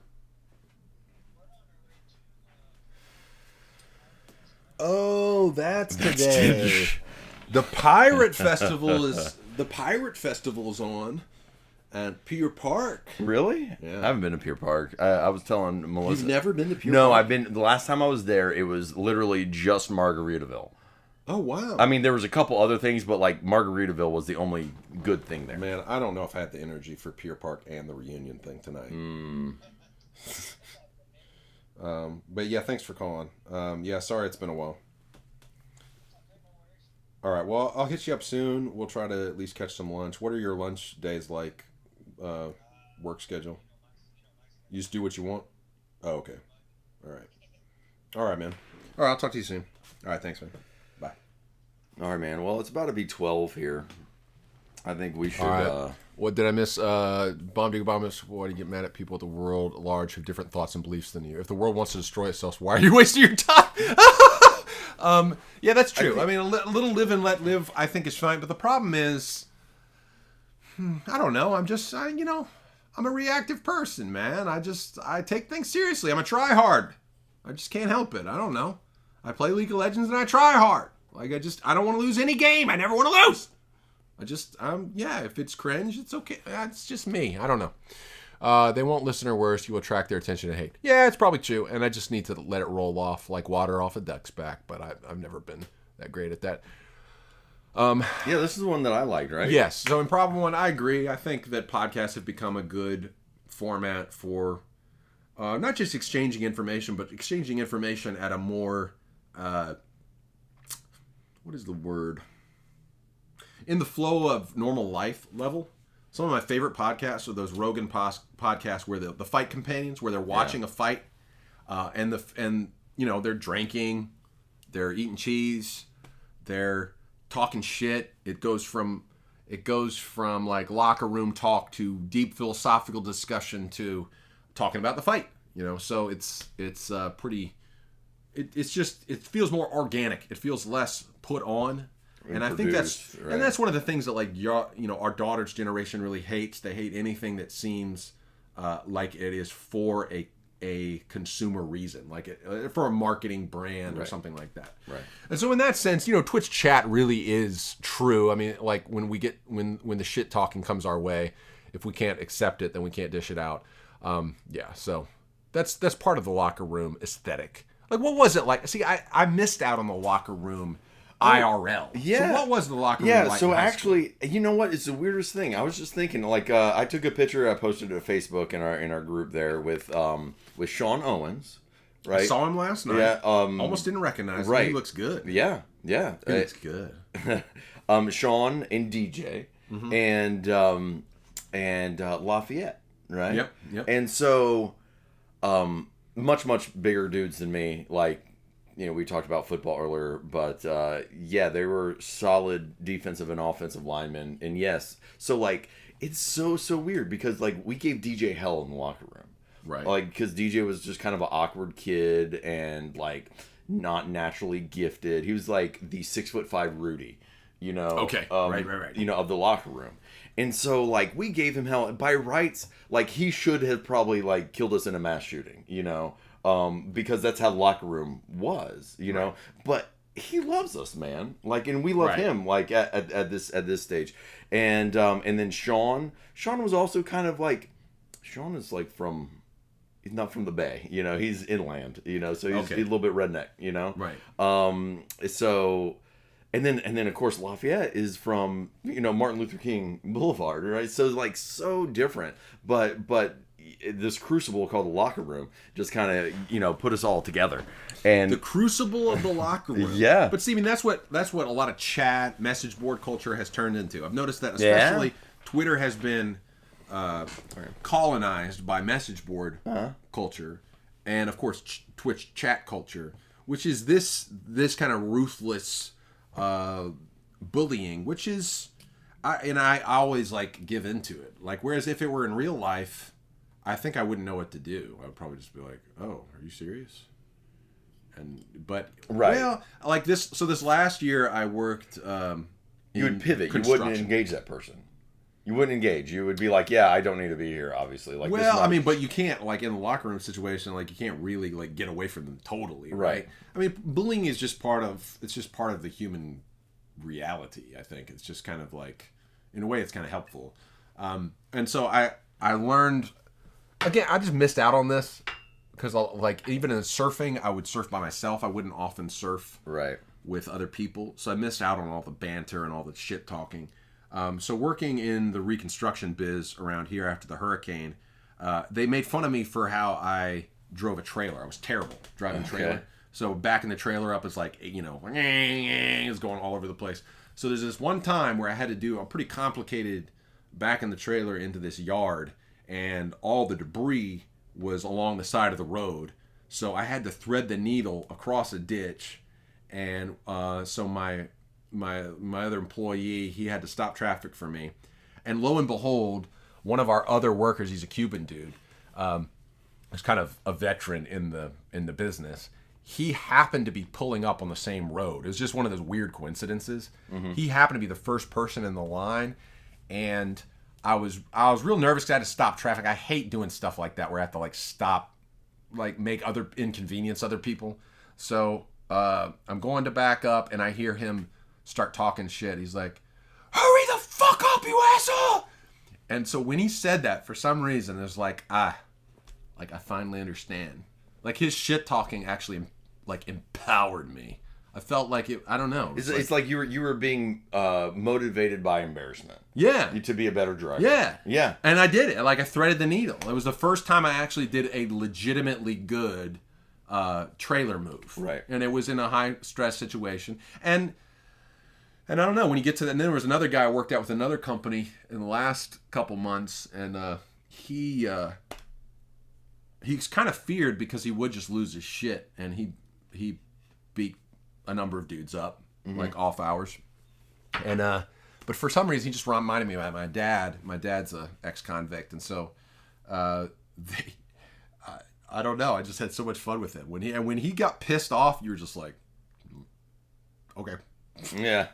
But at the same time, like, when he talks shit to you, it's just, I don't know, it felt good. Yeah. Well, it's a certain form of, like, welcoming, a certain form of inclusion. It's weird. It's like inclusion by classification. Like, I'm slotting you on where I think you are on the scale of masculinity. Yeah, it's a pecking order, right? You know, you got to have the pecking order, and when you don't have that understanding of how the complex politics of alpha male selection works, then you don't know where you work, where you fit in. So well, I think you got to expose yourself to it, though. You gotta. But I'm still bad about it online, man. I take the bait so often. I don't know. I take the bait. Like, I'm better at the poker table. It's weird. Really? Like, I'm an autistic nerd, like, in real life, and I've always kind of been like that. I remember at freshman ball. It was at Yacht Club. Freshman ball. I think Nirvana was playing, and I started headbanging, and I can't remember who it was, but they pushed me out of the pit. And they were like, "You dork," or something like that. And I was devastated. Like I was just, there's just certain social, like I still get that way around certain surfers. Right. You know, like I'll get out there with them and like Brandon Marola, like he's a nice guy. Like, he's teaching at Arnold now. He's a really cool dude. Like, I mean, he's down to earth. Like, he's a good guy.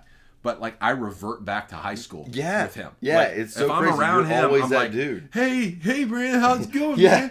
man? You got some waves? You got some waves, bro? Hey, Did man. you see that set? Whenever I'm talking to Rhett, like me and Rhett have had like professional discussions, you know? But Rhett, like if I get around Rhett, like in a surf situation, it's like a 50-50 whether or not I will actually articulate myself with any degree of certainty. I'm like, I revert into this like dumb 10th grader. Yeah. You know?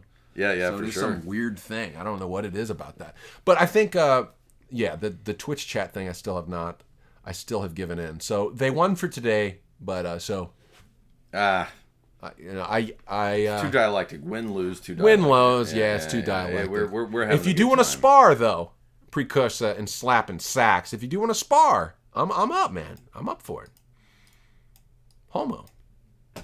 Yes, homo. Bomb diggy bomb. You really got worked up at stuff that doesn't affect your life. So much intellect wasted on people who won't change. Yes, I am too much of a reactionary. This is true. Or maybe you aren't attracting the right people. I don't know. As long as you're happy, that's all that matters anyway. I just want to make sure that I'm not building a world that to me I just don't want to live in a world in which I've sapped energy from the future. You know, just so I made myself happy for my time, and it's like peace in my time sort of scenario. Like I don't know. I just want to make sure that there's a legacy that actually lasts and is good for the future. You know, something better than this dialectic we've been discussing. And that's the thing. So when a person comes with the dialectic, I need to find a way to dance instead of fight. And my reaction is to fight.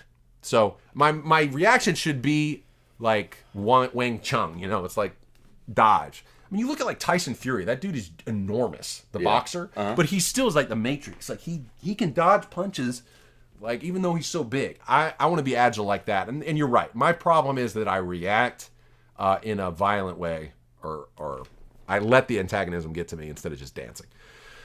But that's just here, man. Like in real life, like you should all meet Ford. Ford's a great dude. I think your talkativeness and strong urge to react to everything comes from the fact that you really believe you can change people. The same reason I'm being so talkative right now. Yeah, I don't know. It's a catch-22, right? Like, we want to talk because we feel there's value in talking, but I think you're right. I think ultimately my incarnation of the surfing violinist in 2020, what I've been trying to get at for the last 4 years, it needs to be more action. It needs to be more playing the violin. It needs to be more surfing. It needs to be more working out when the surf's flat. Yeah. You know, something just to keep... it needs to be more building stuff. I've gotten into that. You're going to see a lot of that. We've been filming everything I've done construction-wise for the last year. Wow. So you'll get to see all of my ineptitude on display. But even with my ineptitude, I made progress. You know, I fixed my bathroom. I got my toilet reinstalled. I've learned stuff that I didn't know how to do before. So it's like, you know, fixer-upper, except Chip Gaines doesn't know what the hell he's doing. So I think that's my goal in 2020 is to be a living example of a know-nothing getting better at stuff. An autist getting comfortable in his skin, I guess is the way I'm kind of thinking about it. All right. The most consumerist generation is also the generation that hates the consumer culture the most. See, and that's the problem. That's the problem that I find, like, with your daughter and my daughter. Hates or hates? Hastes. Okay. Hastens, yeah. All right, hastens. All right. That's the problem that I have, like, when I see people are like, the reason people are afraid to put their voice out there or their own work out there is because the peanut bat gallery is going to be throwing barbs at them. Yeah. And so you are going to have to, you don't even get to the audition table. You know, it used to be like, if you went to audition for a movie or something like that. Yeah, it was nothing to lose. You nothing to lose. Right. You go in and they're like, we'll call you. That's it. There was no like, man, you think you're an actor? What a piece of shit. Right. You know? Like, but now, this is the proving ground. This is the audition room. The internet is it. And so you have to get over that. And that's what's keeping the stagnation that Peter Thiel and Eric Weinstein are talking about. Right. It's this fear of the public, because the public is ruthless and don't give a shit. You're wasting their time. Like, you owe it to them to give them some reason to keep tuning in. Right. Like, you have inconvenienced me because I clicked on this Twitch link, and look at you assholes. I mean, the dude has McDonald's on his forehead, spelled out in wrinkles. So, it's daunting, but the possibility is amazing. Unlike any time in history, you can go from script to screen in a meme. Right, in a minute. One moment. Like, think that one meme of that dude. They were doing like a video game show, and he does a... You know that one guy makes that one reaction? Is like... The blink guy? Yeah, the blink guy. The dude made a whole career out of a second. That was his audition reel, man. Right. But you can only do that if you put yourself out there, but you're inviting the slings and arrows of outrageous criticism. Yeah. But you think about Belle Delphine, I mean, like, that is an entrepreneur right there. Right. That is an entrepreneur that put herself in the middle of the whole milieu and has made tons of money trolling dudes with tap water that's Gamer Girl bathwater. Now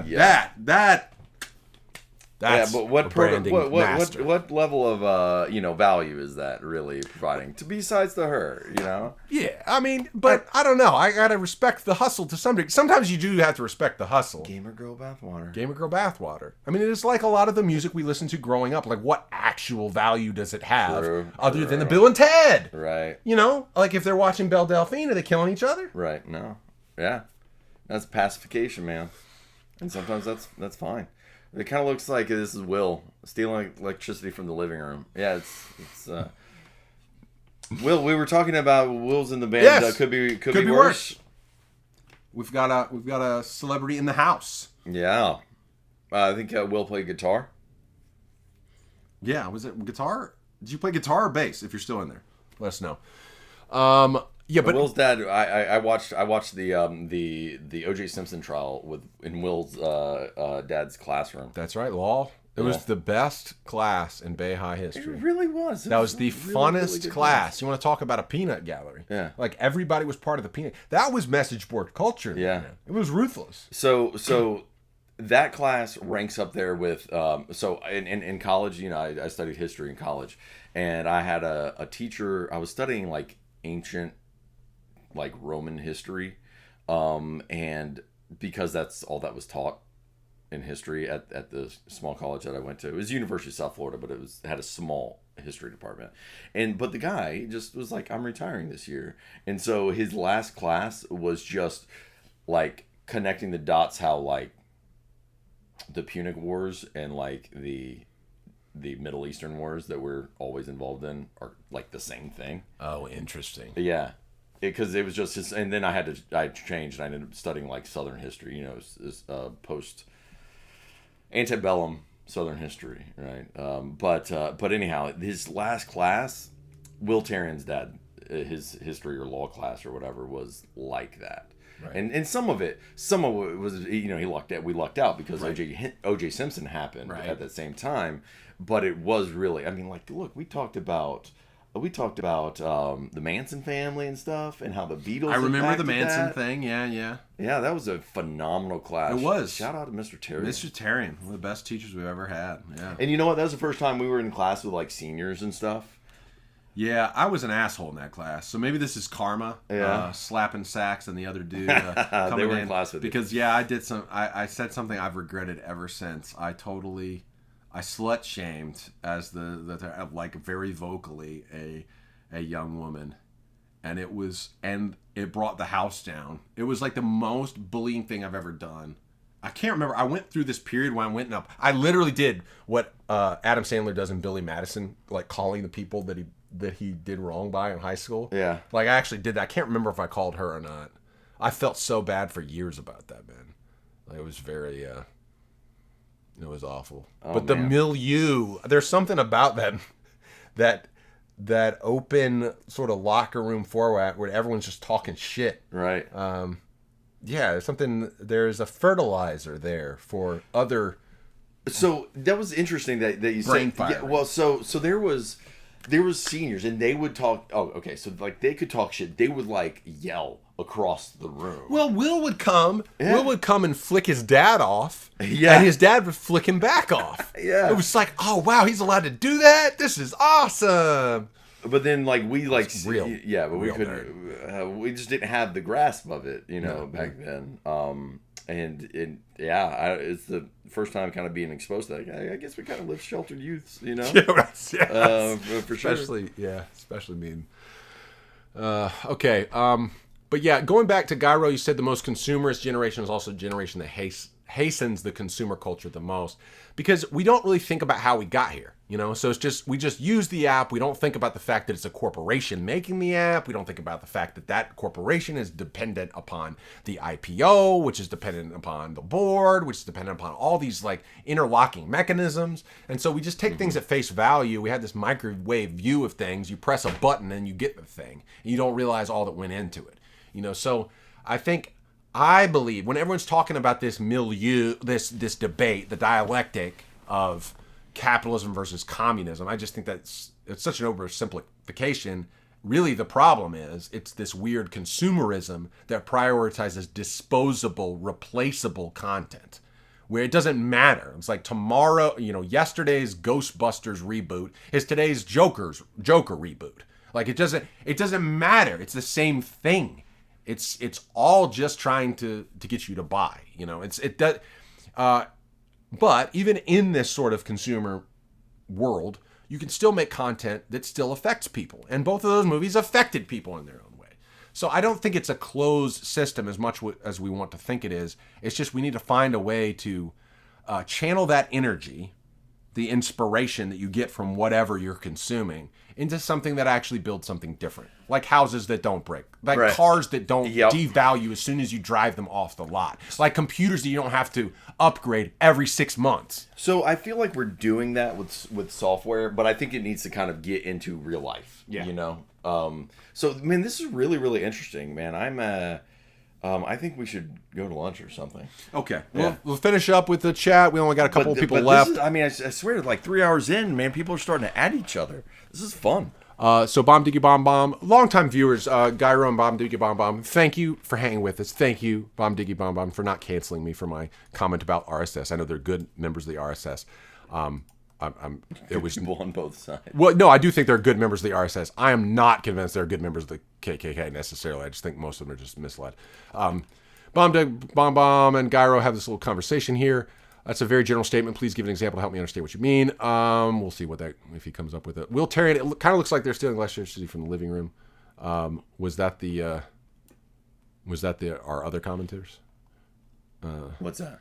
Stealing the electricity from the living roroom? No, with a wire. Yeah, I got you. yeah. No, that's my internet connection. I don't trust my Wi-Fi, so I actually have a 75-foot Ethernet cord just to keep us. I'm just too lazy to set it up correctly. Bomb says, we're building nothing, my friend. Whatever little you build won't matter when you're gone.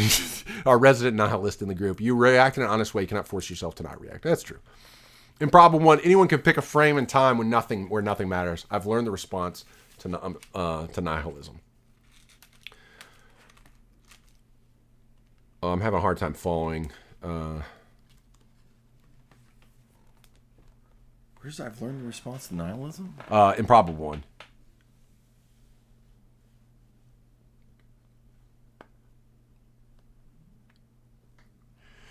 Yeah, Improbable One knows from experience. He's tried to, he's done some film work himself. He showed me a few stills of some of his work. Really good, really mise en scène informed, like really looking for the feel, the mood, the composition, the emphasis on that kind of stuff. So he has an appreciation of those parts of cinematography. And it is hard. Those organic years of hard work, that's the hard thing. The people that, they don't see when you finally go to market. And I think a lot of what seems like incidental in our lives, I think we don't really appreciate how much those little things can kind of add up, and it becomes cumulative. And then 20 years later, you've got a fully formed idea that has a place, that kind of cuts through and has something to say. And so I think that our favorite movies, our favorite music, our favorite cultural artifacts are like that. Top 5 movies, Ford. Okay, top 5 movies. I think last time we talked about movies was at our 10-year anniversary. I want to say it was probably then. It was Citizen Kane, Bicycle Thieves. Man, I don't know what the other 3 would have been. Let me see what I have on my letterbox. Yeah, Weekend at Bernie's 2. Oh, was it? Where did you find those? No, man, they're right here. They're right here. Oh man, trip down memory lane. Okay, let me answer. See, we thought we were getting out of here. No, I gotta look at those now. Okay. Hey, we got baseball cards. We got a haul. We got a haul video. We got a haul video, boys. Nice. And ladies. Okay. Letterboxd. Let me see. My top 4 movies on Letterboxd are these: 71 Fragments of a Chronology of Chance. It's Michael Haneke. So he's an Austrian-German film director. He won the Academy Award for Amour. He was nominated for White Ribbon. He also made a movie called Cachet, which was a movie that introduced me to him. And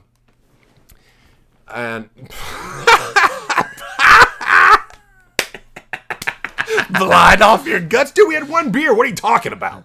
You asked earlier, Samuel Adams Oktoberfest. That's what we're drinking.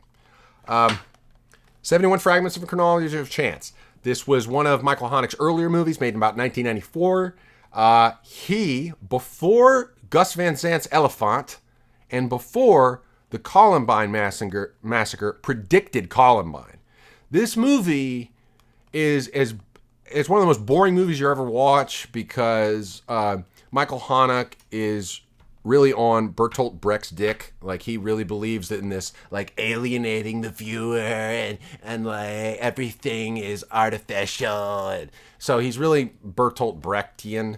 But if you can sit through that, it's no music. It's a very, very muted film. He has a shot that's 10 minutes. I think it's a 5-minute shot of a dude playing ping pong. A 10-minute shot of an old man on a phone. It will drive you crazy. It is pretentious. However, it's all worth it for the last 15 minutes of this movie. It is 71 fragments in this chronology leading up to this moment at the end of the film, and it just hits me in the gut every time I see it and I think about it. It's about a shooting at a bank and what led up to it, and it's basically, for me, the smoking gun that points the finger at Western and now this journalism culture. If it bleeds, it leads. So that would be in my top 5, 71 Fragments of a Chronology of Chance. Joss Whedon's Serenity is in my top 5. I love the Firefly universe, and Joss Whedon's Serenity is basically a libertarian distrust of 2 things, religious sentiment and the notion that you can change a people's moral compass through government overreach. The whole inspirational speech is these people believe that they can make people better. So, and I do not hold to that. There's a remix, a dubstep remix of the speech the lady gives when the Reavers are about to come in, and it's called 30 Million, and it's one of my favorite dubstep songs. It gets at the whole very bombastic, almost Mahler-esque highs and lows that I like about dubstep, and it is talking about what happens when you play God, that you turn people into demons. So that's my other one, and it's an action movie. Citizen Kane stays on there as of now. I don't know if I'd keep Citizen Kane on there, honestly. I'm going to put Sorcerer on there instead. Sorcerer was a 1977 movie, I believe. William Friedkin, one of my favorite directors of all time. French Connection, The Exorcist. So Sorcerer came out the same... Well, I'll say that for last. Sorcerer is this weird movie. So William Friedkin gets this incredible success off the wake of making The Exorcist. Monetary success, a great PSA for the Catholic Church. The Catholic Church loved Friedkin because of The Exorcist. It got people coming back to the Catholic Church in record numbers. It was not his intent, as an agnostic.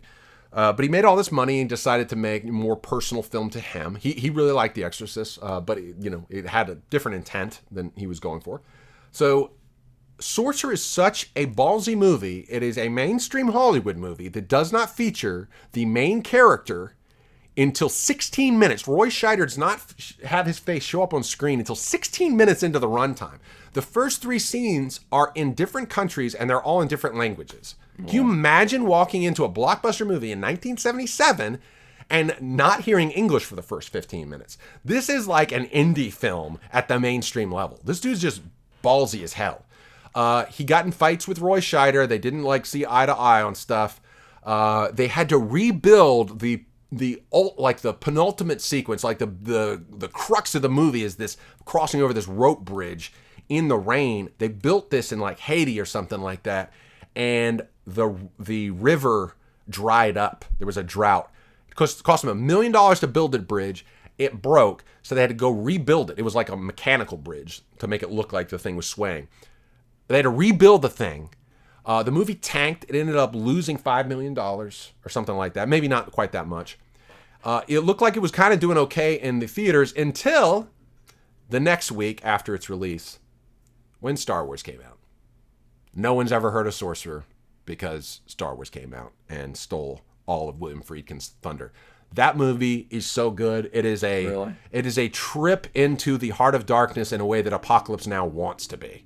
Okay? Oh. It is Apocalypse Now. That's intense. It is the real trip into Jung's shadow.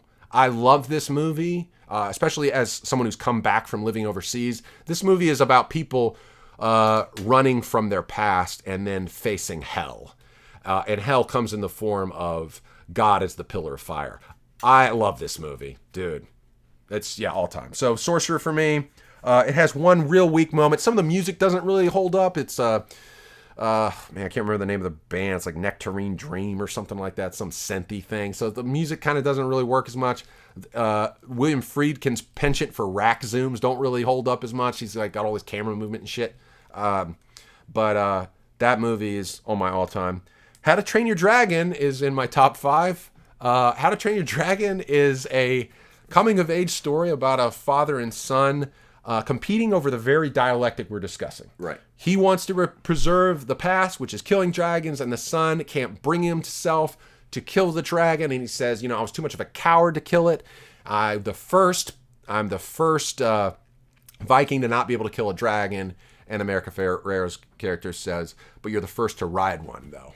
So what are you going to do now? That movie is about dancing between. Yeah. It's about finding a way, and again, going back to Jordan B. Peterson. I know not everyone's a fan of him. I don't totally understand whatever side of that debate you're on. But he talks about how the Jungian ideal, this sort of primordial sense where you have to go face the dragon to get the treasure. And so what How to Train Your Dragon does, it tells you how to teach your inner demon, basically, to control it, and rather than to exercise it. You can take that one to the bank! Control it rather than exercise it. Right. I had not said that before. All right, so How to Train Your Dragon's in my top 5. Mastakilla says a few things. I'm sorry I hadn't responded to you. I was in the middle of the rant. Mastakilla says, try Pi, the movie as well. Never seen it. Are you a Pi fan? So I'm not sure what he's talking about. Pi. Yeah, the movie Pi. Pi is amazing. Yeah, I need to catch up with Pi. I have not seen it. I don't know if he's Darren talking Aronofsky, about The Life of Pi? No. Darren Aronofsky, Pi. Okay, we're watching that today. Okay. Hell yeah! We're watching it today. That is an amazing movie. See, most people want to go to the beach. I want to watch a movie. Golden Rate. Oh, it's okay. amazing. All right. Thank you, Mastakilla, for the recommendation. The 1998 movie, not Life of Pi. And speaking of B movie, check the first Peter Jackson movie director, Bad Taste in Brain Dead. I've seen the Brain Dead part where he says, "I kick ass for the Lord." Yeah, I should go back and check some Peter Jackson. That's good. Interact. I'm sorry for not interacting. Thank you for the comments. Hey, you got us to watch a movie that we wouldn't otherwise. I know, this is amazing. 3.5 hours, bro. Okay, we're almost done here. So, final in my top 5, Sarah. I'll take you to the bank, man. The Blood Bank. Do you remember that? You know what that's from? No. Oh, I'll take you to the bank, Senator Trenton. The Blood Bank. It's Steven Seagal. I was gonna say like some terrible horror movie. Well, what were you gonna say? Like My Boomstick. I have no idea. I don't watch Steven Seagal stuff. Although I think I'm missing out. My fifth movie, I don't know. I'm gonna have to just leave it in limbo. I can't really think of it. Those are my top 4 though. That'll be Pi after today. Yeah, we'll check it out. We'll check out Pi. Jared introduced me to. We did a podcast on The Mist and The Descent. I liked The Descent a lot. Oh, that's what I'll say. This, I'll put Videodrome in the top 5. I think it's David Cronenberg's, body horror movie that for me managed to do something transcendent. Like that movie has a Marshall McLuhan-esque character in there talking about media as the message and all that, which I think is very important for our age. So Videodrome, that'll be my top 5. I'm sorry. Improbable One and Bomb Deacon Bomb are carrying a conversation. I'm sorry, guys, I can't keep up with it all. We're running out of time here. Dude, Guy Rose says, dude, you type fast, I'm a Luddite. Aren't we all at That's this a good point? Conversation, guys. Like, honestly, I want to keep going. Where can I find you on the net, dude? It's simple as if you want to make it. Most people understand me to compose. Hello, everyone. Christopher Rose, Original Songs. How are you doing? Welcome to the stream. Unfortunately, we're about to close up shop. I think we're going to watch Pi. I've never seen it. I don't know if I've actually sat through an entire Aronofsky film. No, that's not true. I saw... wait a minute. Now I'm getting mixed up with somebody else. No, I don't know if I have. I've never seen The Wrestler. I've never seen Black Swan. All right, I think we're going to close up shop. Do you want to say your favorite movie or top 5 favorite movies? Oh, I can't do a top 5. Like, honestly, I can't. Maybe top 3. Oh, top 3. Yeah, let's go for yeah, like I'm really into just like pop stuff, like I don't getting too deep into it, but like I think I mean, The Big Lebowski's up there with me. Oh, okay, yeah, you are a Big Lebowski guy. Yeah, okay. Yeah, that's really high up there with me. I'm trying to think. Pi's a really, really good one. I haven't thought about that in a long time. I wouldn't put that in like my top 3 or 5 though. My favorite movie. Oh shit! I'm calling SOS. I guess it would. So that big of a problem with my liking Big Lebowski. Yeah, let's just go with that. Big Lebowski is probably Lebowski. Yeah. I would rest out, and because I love the Coen brothers a whole lot. I just like it's just a good romp, and actually it's kind of memey. The Big Lebowski is a bad example of how it's a meme, but them doing Oh Brother Where Art Thou, right? Just being the what is it, the Odyssey, right? Just rehash. Yeah, it's just not my favorite. Movie. I don't know. But, I think No Country ends up being my favorite. Yeah, There Will Be Blood is one of my favorite ones. Oh, okay. Right. Yeah, There Will Be Blood. Yeah, No Country, and they kind of like came out near the same time. Yeah, they were kind of competing for that market there. All right, Slappin' Sacks and Precursor are back. Tell us your favorite 5 movies. Curious to know. While we look at these, The Eck. Dennis Eckersley, 1993. So I would have been in middle school when I got this. I don't know what these are hanging around for. I have no idea where. Actually, not in bad shape. Yeah, so we collected. Did you get in the whole baseball cards, football cards thing? Yeah. That was like real big around here, at least. Tommy Banks, The Next Level. Yeah, Tony Banks was garbage. I don't even know who. He played for the Redskins a little bit, and so they talked about him every once in a while. Pinnacle. This is a Pinnacle Inscription. Yeah. You got an Emmett Smith in there. I got an Emmett Smith. This is the Challenge Collection. Pinnacle Inscription. Worth 13 cents. Oh, and then we got an unopened pack. Should we do like a... Yes. Unboxing? Yes. Okay. Yeah. We'll do our first... This is my first unboxing. These are cards from 25 years ago. Yeah, this is... I mean... we're probably devaluing. Like, we probably sell them for $15. Fleer 93. So this is actually prior to when we were in high school. Yeah. A 20-year high school reunion. This is a 26-year reunion for the Fleer 93 limited edition Fruit of the Loom pack. I think this may be the only one in circulation. Okay. But we'll just open it. You know, see Open what it we got. anyway. Yeah, We're doing it for you. Doing it for you guys. It's all for you, Slapping Sacks. All for you. Ass Assassins 3. Yeah, I don't know, man. I don't know if it makes my top. Signed with the Packers. Wait a minute. Wait, this Reggie White? Reggie White? Oh, okay. This was when he was at Philadelphia. That's funny So Reggie White signed with the Packers. No, but so Reggie White was like the first major free agent in the NFL. He kind of like cracked that open. So this is a card of him. They took a picture of him with the Eagles uniform on, but by this time he had signed with the Packers. Which This is so weird. This is surreal. This is like a lot of memories. Like I paid attention to all this shit back then. Morton Anderson, he was the field goal kicker for the Saints. Yeah. My dad was a diehard Saints fan coming from New Orleans. So, yeah, I remember Morton Anderson. And then this. Matt, if he ever watches any of this, remember Art Monk. I actually had his rookie card. And so I feel like I traded something for it or traded... I made a bad trade involving Darryl Strawberry and Art Monk. And I think with Ricky cards? Irvins. Really? Yeah, I think so. But Art Monk, he was a wide receiver for the Redskins. And then Jim Everett. And Stan it's Humphries. so weird. I would take these baseball cards. You want to talk about like time you're never getting back, including this. I would take these cards and I'd put them, like, just lay them out on the floor, and I would have, like, I guess it was like a precursor to Magic the Gathering or something, you know? Yeah. Like, I would, like, do my own, like, try to figure out their stats and see who would win. It was like fantasy football, baseball on the floor. Like, I have no weak cards, Kaiba. So here we have a Kellogg's College Greats. Why did I keep this? This is a cereal box? Or This is something? a cereal box thing. No, this has to be from a pack of Picks underwear. Incorporated. 1993 Starbucks. Kellogg Company. So Arnold Miner. Do you remember him? Harold Miner? Harold Miner. No. It's an interesting layout though. So it's a fold out card. So Oh, I'm sorry. Show the cards closer. So there's Jim Everett. He was a quarterback for the Rams.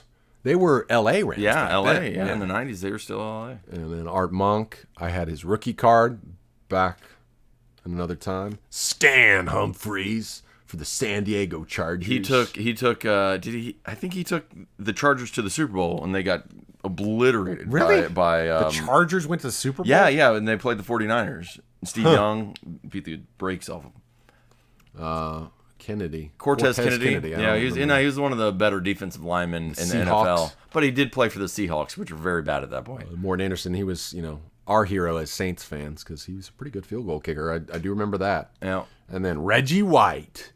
He wrote a book. He wrote Minister of Defense. Yes, the Minister. He was of a Defense. Christian, and he actually, I remember I read his book. I think he had this like Christian book about his testimony or something like that.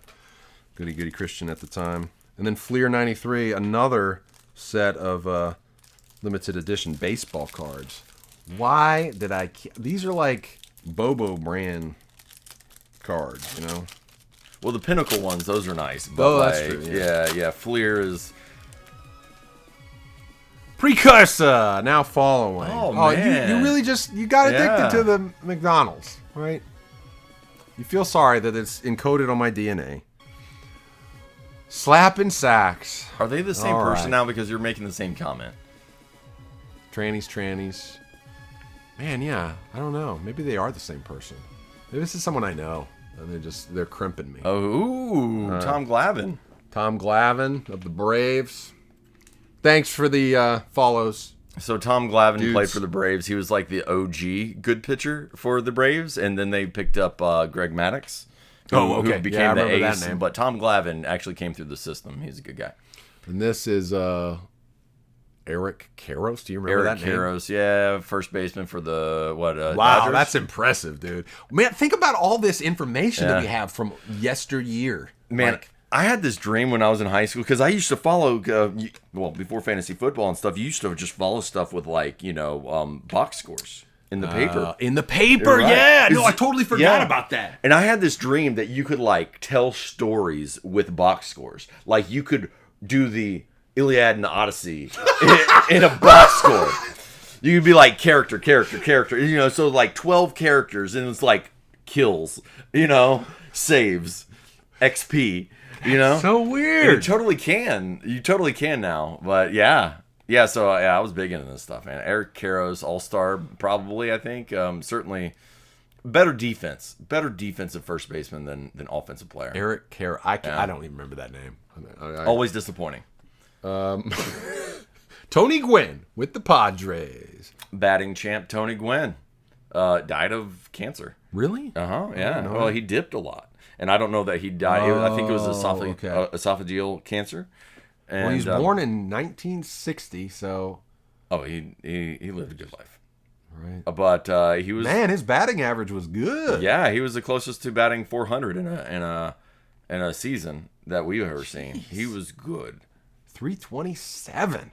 Is that his lifetime? Career, That's yeah. his career, yeah. He had in 87. He had 370. Right, exactly. That's what I'm talking about. I think in 91 or 92, he hit for a lot too. I'd forgotten. Yeah. Wow. Tony Gwynn. Tony Gwynn could rate. Now, where are the Padres out of? Obviously, Sarah's not on this because she'd be chiming in. San Diego Padres. Oh, okay, that's right. Because we were talking about football before, and it was the Chargers. Yeah. Yeah, that's right. New York Yankees. Danny Tartabull. I don't remember that guy. Yeah, he played left field or right field. I don't know. Let's see what he played. One of the many Yankees that. I don't know. Yeah, outfield. Did He was an outfielder. he play? He played for another team before the Yankees, didn't he? Mm-hmm. So the Mariners. Yeah, Royals. Oh, okay. Yeah, and then he signed with the Yankees in '92.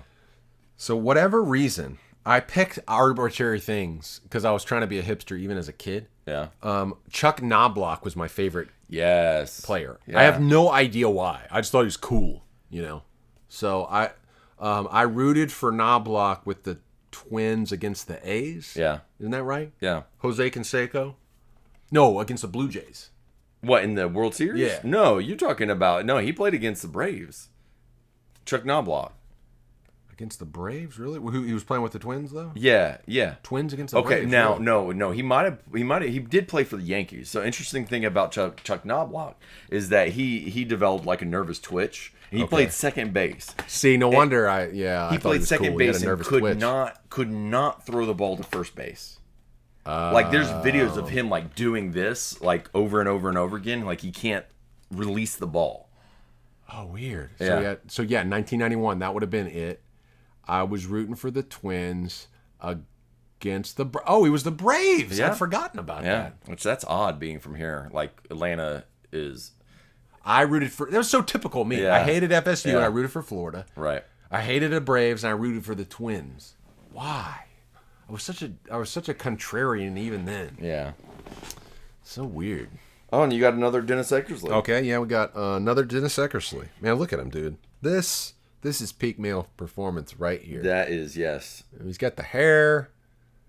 He's got the fist pump. He's got the mustache. Dude, he is in it.